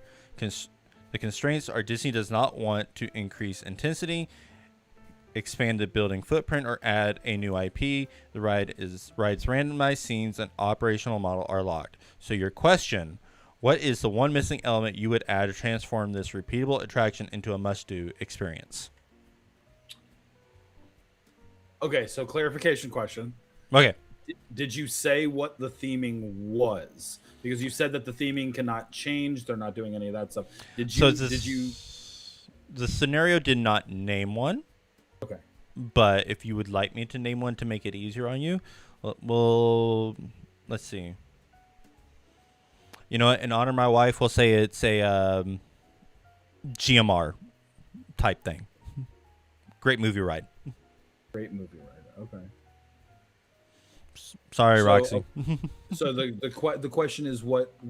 Yeah, repeat the question for me one more time. Okay, so to clarify, great movie ride. Are you? Let me ask you this: you know what great movie ride is? Very familiar with great movie. Okay, Yeah. just make sure. So, what is the one missing element you would add to transform this repeatable attraction into a must-do experience? Into a must-do experience. Now, you can't change intensity. The ride vehicle is all the same. You can't change the theming. So if we're sticking with the idea of great movie ride and going through different movies and having different scenes and that kind of thing, I think that the interactive portion of great movie ride, I think, is something that is what made it special, of having that cast member that would take over your ride vehicle and bring you through. I think that is something that would really kind of up the level of it, of feeling almost immersed in that story, because that's something that Disney obviously loves, is immersing you in the story. You think about Remy, you think about uh, uh, Star Tours even, but Remy or Rise of the Resistance, something, you're immersed in that story all around. So I think having a cast member actually somehow be a part of that storytelling, and help build immersion, I think is something that would help with that. Like that idea. Roxy, do you give your seal of approval? She's the biggest GMR fan I know. I'm a big fan of that too. Yeah, So that's I just have to say the letters GMR and she'll break down crying. I love that. That's amazing. All right. Excuse me. I think that's a pretty good answer. You give your approval there, Adam? Yeah, I thought that was a good answer. All right. So, Adam, your turn. Back to you. Sweet. Let's do this. All right. Your second and last scenario is this. Disney Springs is opening a new quick service restaurant focused on globally inspired comfort food. The menu is a hit in testing, strong flavors, good portions, and broad appeal. Operations are dialed in for speed. Mobile order works well, pickup is organized, kitchen flow is efficient, and seating turnover is smooth. The space looks great in photos, clean sightlines, attractive interior design, and a strong exterior that pulls people in. But after a soft opening, guest surveys show a problem. People remember the food was good, but the place doesn't leave an impression. It is described as nice and fine, but not memorable. In a location with endless dining options, Disney wants the spot to create a reason for guests to return even when they aren't hungry. The way iconic places become part of Disney Springs traditions. Your constraints. Disney will not slow down service, add characters, convert it to table service, or introduce live entertainment that disrupts throughput. The menu and speed model are also locked. So your question, what is the one missing element you would add to make this restaurant emotionally memorable without disrupting efficiency? So we have a global food location that has great food, but they just don't want to come back because it's not memorable. They just don't like how it looks.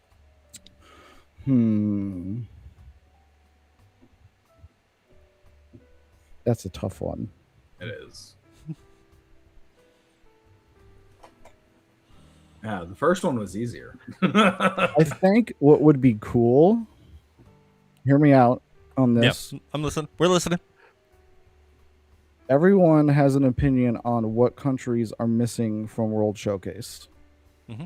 What if those countries that are quote unquote missing or people want could be incorporated into like a World Showcase type atmosphere, like Greece would be one, and you have the story of Greece incorporated into there, or I'm not sure. I always think of Greece. I think Brazil is one of them. Brazil is often mentioned. Yeah, is one of the I think South Russia America. is one of the ones. Russia. Yeah. There's a lot of countries I think that people we might not be able to fit into World Showcase, but if we're going for this global fill, we could always maybe like have a rotation. I don't know if the menu. You said the menu is set. That when you say the menu is set, do you mean that they can't rotate like different food items out from different countries? Here's a clarification I'll give you on that, and I'm actually just going to alter the scenario and say you can change the menu specifics, but not its theme. It's going to be global comfort food, but global comfort food. Yeah, I think that goes along with what I was saying. Is global comfort food of like a World Showcase type theme atmosphere. People love World Showcase, and if they can have something like that they're missing from World Showcase, I think that would be great. Oh, I like that idea. I mean, I would do that. I mean, I love Greek food, but that's just me. All right, we'll go with that. All right, Joe, you get the last one. And before we get to this last one, I want to let y'all in on how I wrote these scenarios. The very first one that was read out, the one that Adam got at Epcot, I wrote that one. Sweet. Scenarios 2 through 4, however, ChatGPT wrote those. Because I literally wrote one. I was like, here's kind of what I'm going for in this game. Now generate 3 more that fit the same vibe, and this is what it came up with. Love Sweet. ChatGPT. So, here we go. Ready, Joe? I am ready. All right. Magic Kingdom is replacing a short-term projection lighting effect on Main Street USA with a new nighttime entertainment moment designed specifically to absorb crowds after fireworks. The intent is to keep guests on Main Street longer so the front of the park doesn't turn into immediate exit stampede. The experience uses a combination of lighting cues, subtle projections, and music. It runs on a short loop and is designed to be repeatable without requiring guests to camp out for a long show. Operationally, it works. Guests stop, watch, take photos, and the crowd flow improves. The street feels lively, and the visuals are undeniably pretty. However, guest feedback shows that it's being processed as cool rather than meaningful. People don't talk about it the next day. It doesn't feel like a memory maker, just a nice add-on. Your constraints: Disney does not want to extend runtime, add pyrotechnics, add performers, or turn it into a full production. The loop length and technical scale are locked. Which brings us to our question. What is the one missing element you would add to create an emotional connection without increasing the scope? Okay, clarification question. Sure. When it comes to like what the show is about or what the design is, did you say what it was, or can I change it? Can I change what the theming of it is in order to? It wasn't named in the scenario, but you are more than welcome to name it and then answer the question. So what I would do is I would take my idea is to make it that memorable one is to bring the original Walt's idea of parks. So have it be almost a living museum of what Walt original ideas were. So you can peel back the curtain and show schematics of the building if it's projected on the side of Main Street or something like that, where you can see this is Walt's baby, this is Walt's dream, and do it that way. Because I think that at least me, I love going into something like Hollywood Studios and being able to see the one man's dream section, or when riding the People Mover, I love being able is People Mover, People Mover, where you see the schematics for the original idea for Epcot. The like, model. I love the model. Like, I think that kind of stuff would be really, really cool, of being able to maybe being a history nerd is my thing, and nobody else's, but I think especially Disney history, people really, really love that and Walt is the reason for everything. So I think that if you can really theme it around Walt and show his passion and everything like that, I think that would really kind of wrap it all together and really up the experience of the guests. I agree with you, because you mentioned Walt's reason for everything, Disney history and all that. This channel is this current name is literally based on honoring Disney history, but also looking forward to the future like Walt did. Yep, that's literally the meaning of the channel. So awesome. Yeah, I think it would work really well. I think it That would would too. be cool. So good job, guys. What'd y'all think of? What'd you think of our game here? I think it's really cool. I like That was really good. Of being That made able you to think. Yeah, I'm also a big like trying to fix problems or something like that. So that's really cool. That helps it tickles that good part of my brain. Yeah. All right. So we're gonna move on to our next to last segment. Well, actually, our last segment before we start wrapping up. It's the Q&A. Okay. It is time for the viewers to ask you questions, guys. But as you know, we do have a bit of delay, and then they got to type and everything. Sure. So I don't know. What do y'all got to add tonight? How much fun did y'all have? In the meantime, guys, make sure you start putting your questions in the chat.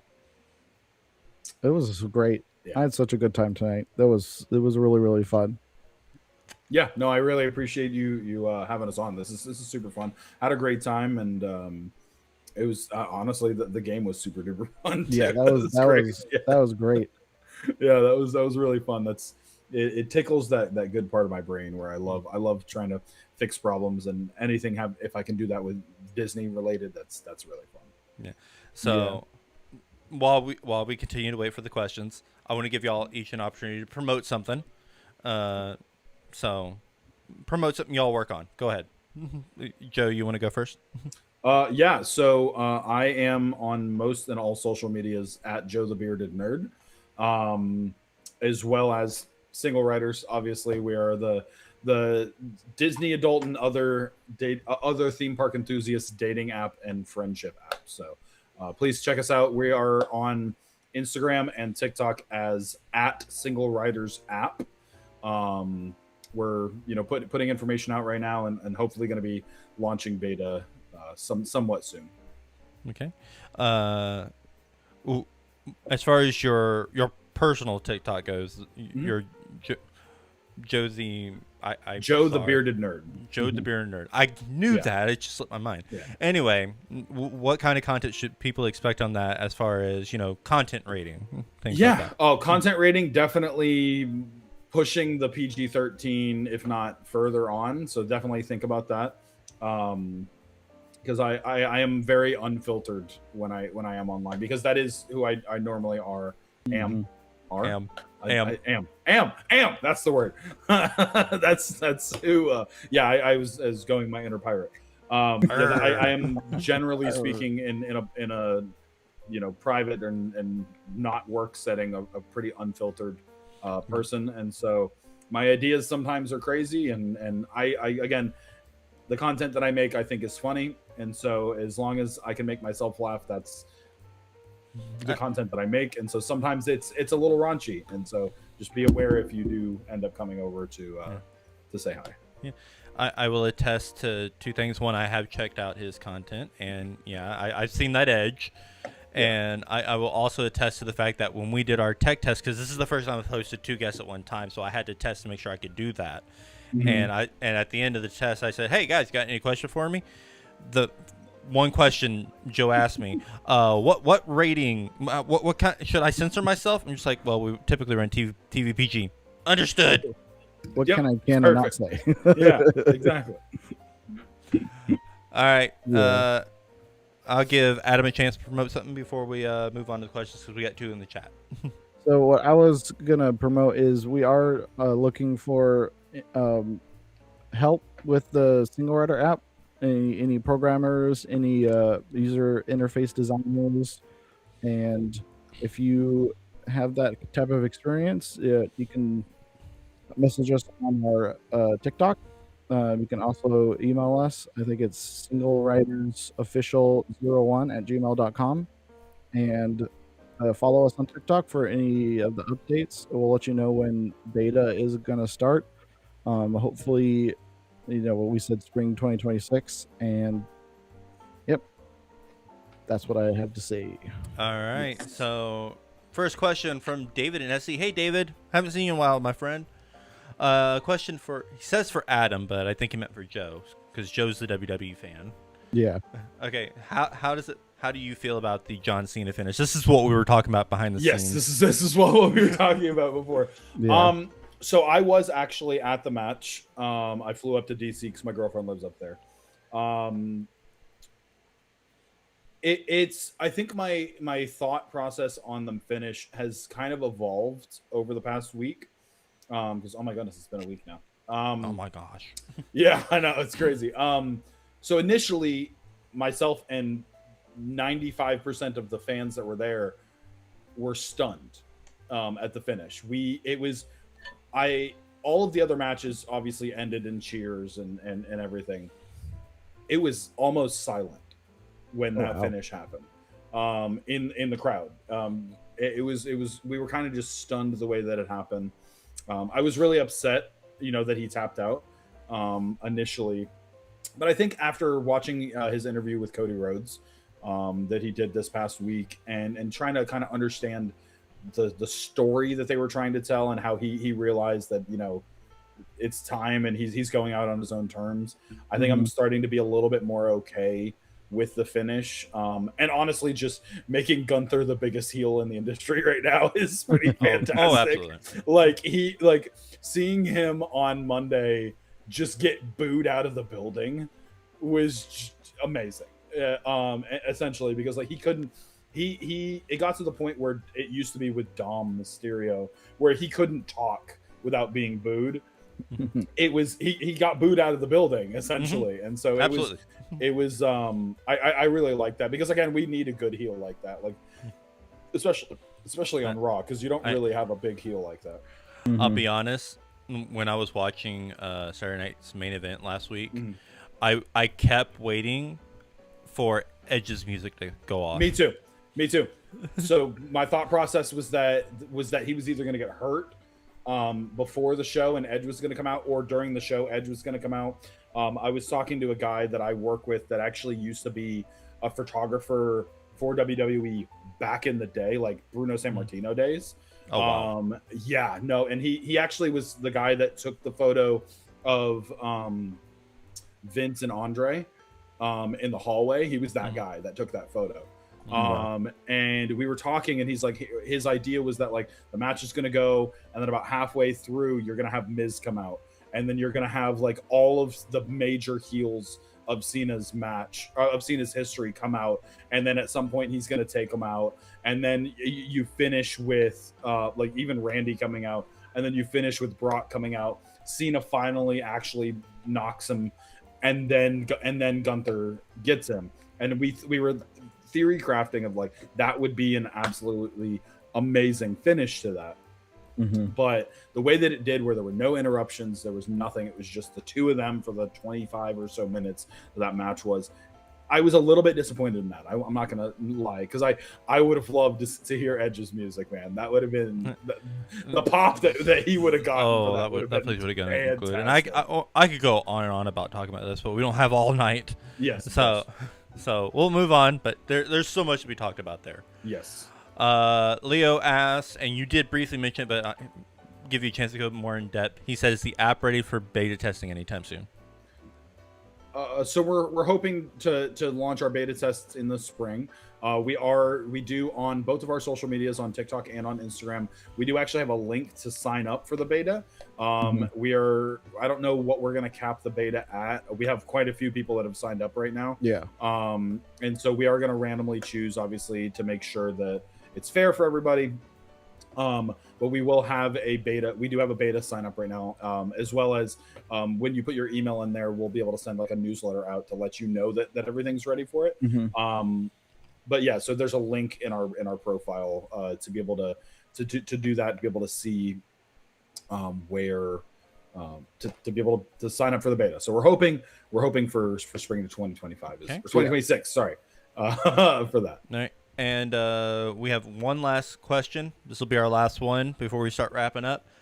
Samantha, by the way, hi Samantha. Samantha asks, what would bring them the most happiness for the result of their app? I'll let Adam answer that first.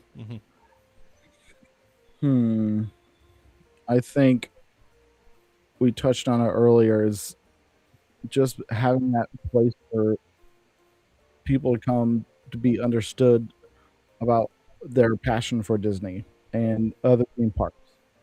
Not just Disney. If you love going to Universal, if you love going to the new Epic Universe, if you love SeaWorld, if you love Busch Gardens, we want people to be able to come and find people who love that just as much as they do. So I think Joe mentioned it before. It's that we don't want to feel judged about it. I know some people probably don't care about being called a Disney adult, but some people do, and I don't like that. And I want them to be able to come to a place where they're not going to get ridiculed or about being a Disney adult and loving something like going to Disney or going to Universal or something that people deem quote unquote childish. So that would make me really happy if it is the end result when the app gets out there. I agree. And my answer to what would bring me the most happiness for the result of our app is people meeting their person. Is like hearing stories, hearing success stories for the users on the app, of being able to say, hey, I met my person on the app, or hey, I met my best friend on the app. Yeah. My wife, or saying, hey, my wife and I met our new best friends that we love, talking to and everything on the app. So that for me would be the That would bring be me the amazing. most happiness, knowing like our success stories, I guess. That would make me the most happy. Yeah. I bet. And I really hope y'all get that, because it really does sound like an amazing idea, and it sounds like you've taken the idea of the basic, dating app, and you've plussed it in a way that I've Yeah. never seen before in a social app like that. So, Mm-hmm. I can't wait. I can't wait to see how it goes. Thank you very much. Us too. Yeah, we're We're really really excited excited about All right, guys. So, before we do our wrap up, guys, this is Adam and Joe, co-founders of the In Development app, single writers, amazing people. Thank you so much for coming on, guys. Hope you had Thank a you, lot Aaron. of fun Thank you, Aaron. tonight. Thank you so much. Thank you we so had much. a great time. Yeah. All right. So much fun. All right, guys, hang about. We will do our outro now and wrap it up, guys. I want to thank you so much for joining us tonight here on Horizon Studio Sessions. Session 3 is in the books. It is the last episode of 2026, and there was only 3 episodes this year. So we are currently planning our next episode for 2 weeks from tonight. It'll be the first stream on Magical Horizons of 2026.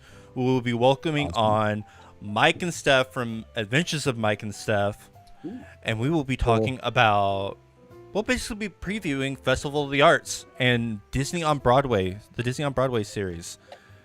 And I cannot Very wait to cool. talk about that, because last year we missed, what was her name? The girl from Newsies. Susan Egan. No, the girl from Newsies. Oh, Yeah. No, okay. Yeah. Name's escaping me right now because I'm Yep. just so tired. But anyway, she got surprised by her fellow Newsies from the Broadway, Yes, I remember seeing that. and we missed it by 24 hours. Oh, And we're still kicking ourselves to this day.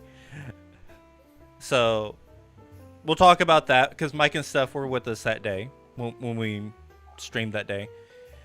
So can't wait to talk about the upcoming, because Festival of the Arts is my favorite festival of the year. I can't wait to talk about that. And the next week, our very last stream of 2025, we're going to be resort hopping, relaxing Sunday. We're just going to be kicking back and enjoying the Skyliner resorts. And I can't wait for that either, because we haven't done this in a while. So, We're gonna have fun. It's awesome. yeah, that's fantastic. all right, guys. So if you haven't already, make sure you smash the like button on the way out the door. You knew you haven't already. Hit the subscribe button as well. Ring that bell icon so you know when we go live or post new videos in the future. You can follow us on Facebook, X, Instagram, and TikTok. All those links are in the description down below. If you feel so inclined, you can donate to the channel at any time by going to PayPal, Venmo, Cash App, or you can hit that dollar icon in your chat window and send us a super chat when we're live.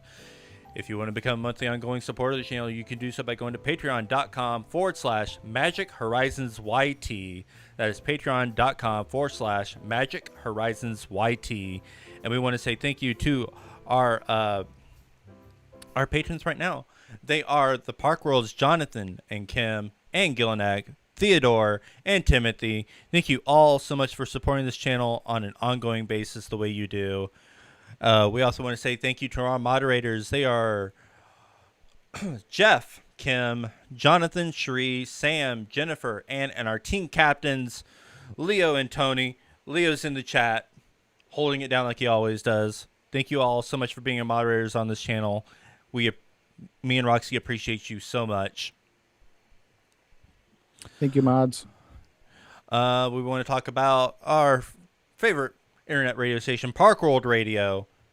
Park World Radio is your ultimate destination for Disney parks music from both Disneyland Resort and Walt Disney World Resort, both classics and new favorites. Whether you're at home or on the go, you can tune in on your computer, smartphone, tablet, or smart speaker. As a listener-supported station, Park World Radio relies on contributions from fans like you through Patreon and PayPal. Your support helps keep the magic alive, and as a token of appreciation, you'll receive exclusive Park World Radio stickers. Discover all the ways to support the station and find all the ways to listen by visiting theparkworldradio.com. That is theparkworldradio.com. So don't wait, tune in, and relive the magic 24/7, bringing the enchanting sounds of Disney parks right to your ears anytime, anywhere with Park World Radio. All right, guys, let's talk about what you're watching. Horizon Studio Sessions. Got to get my script up. If you're watching live tonight and ever happen to miss an episode, you can catch Horizon Studio Sessions, the full archive here on YouTube on the Magical Horizons channel, or you can get it wherever you listen to your podcast. Every session lives on, so you can revisit the conversation anytime, at home or on the road, wherever you listen. So you can catch it on your Spotify, you can catch it on your Apple Music, and episodes are posted on those the next day. Around lunchtime is when I try to get them up. All right, and next is the Discord. Guys, make sure you check out our Discord, linked below. That's where you can catch up with me and Roxy during the week whenever you want to. We're always paying attention to it, so if you send us a question, we do our best to answer. That's also where you can get some insights to the channel. Sometimes we let y'all vote where we're going, so you don't want to miss out on what's happening over there on the Discord.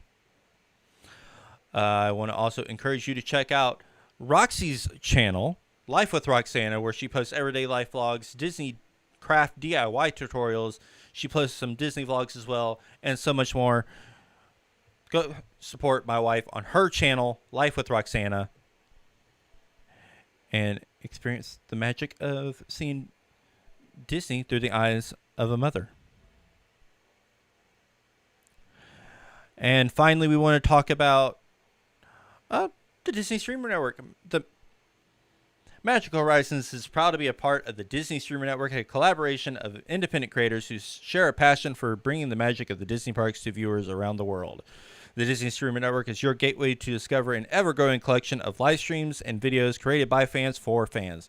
From real-time park adventures to unique perspectives and storytelling styles, the network makes it easy to explore the magic through a variety of voices all in one place. To follow along as the magic grows, please be sure to check out the Disney Streamer Network on Facebook, Instagram, Threads, and TikTok.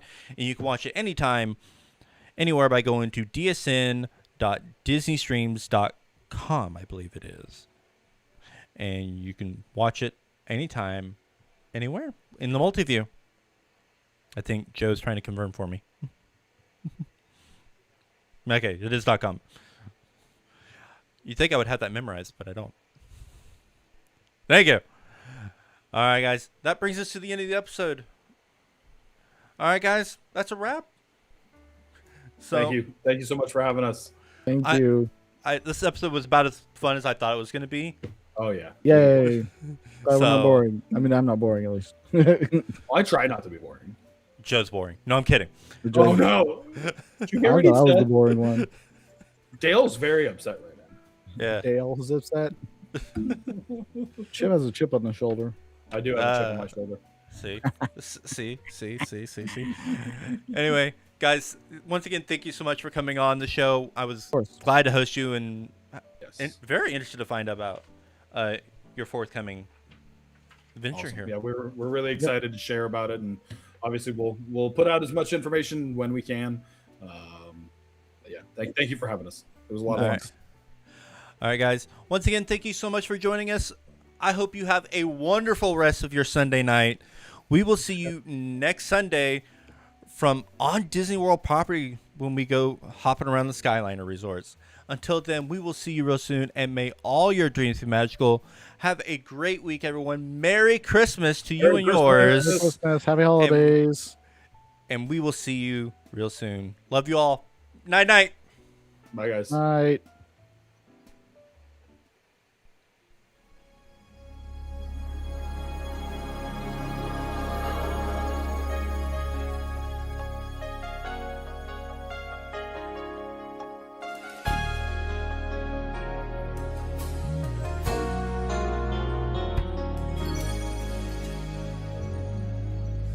Can you remember back to a simpler time? Back to the watercolor days that still run through your mind. Oh, I remember just my old friend and me running through an open field the way it used to be. The feeling that our hearts could just take wings. We could live out all our dreams. The journey there was never far away. But like a dream come true, that's still inside of you. The secret of tomorrow is to live your dreams today. Remember the night, remember the feeling, remember the magic in our lives. You opened up my eyes to a new world revealing. So remember the magic, just remember the magic one more time. Oh, remember, do you remember the way it used to feel? Love was only make-believe and fairy tales were real. Oh, I remember you were with me once again, free to live our fantasies. It never has to end. The feeling that our hearts just take wings. We could live a world of dreams. Together we say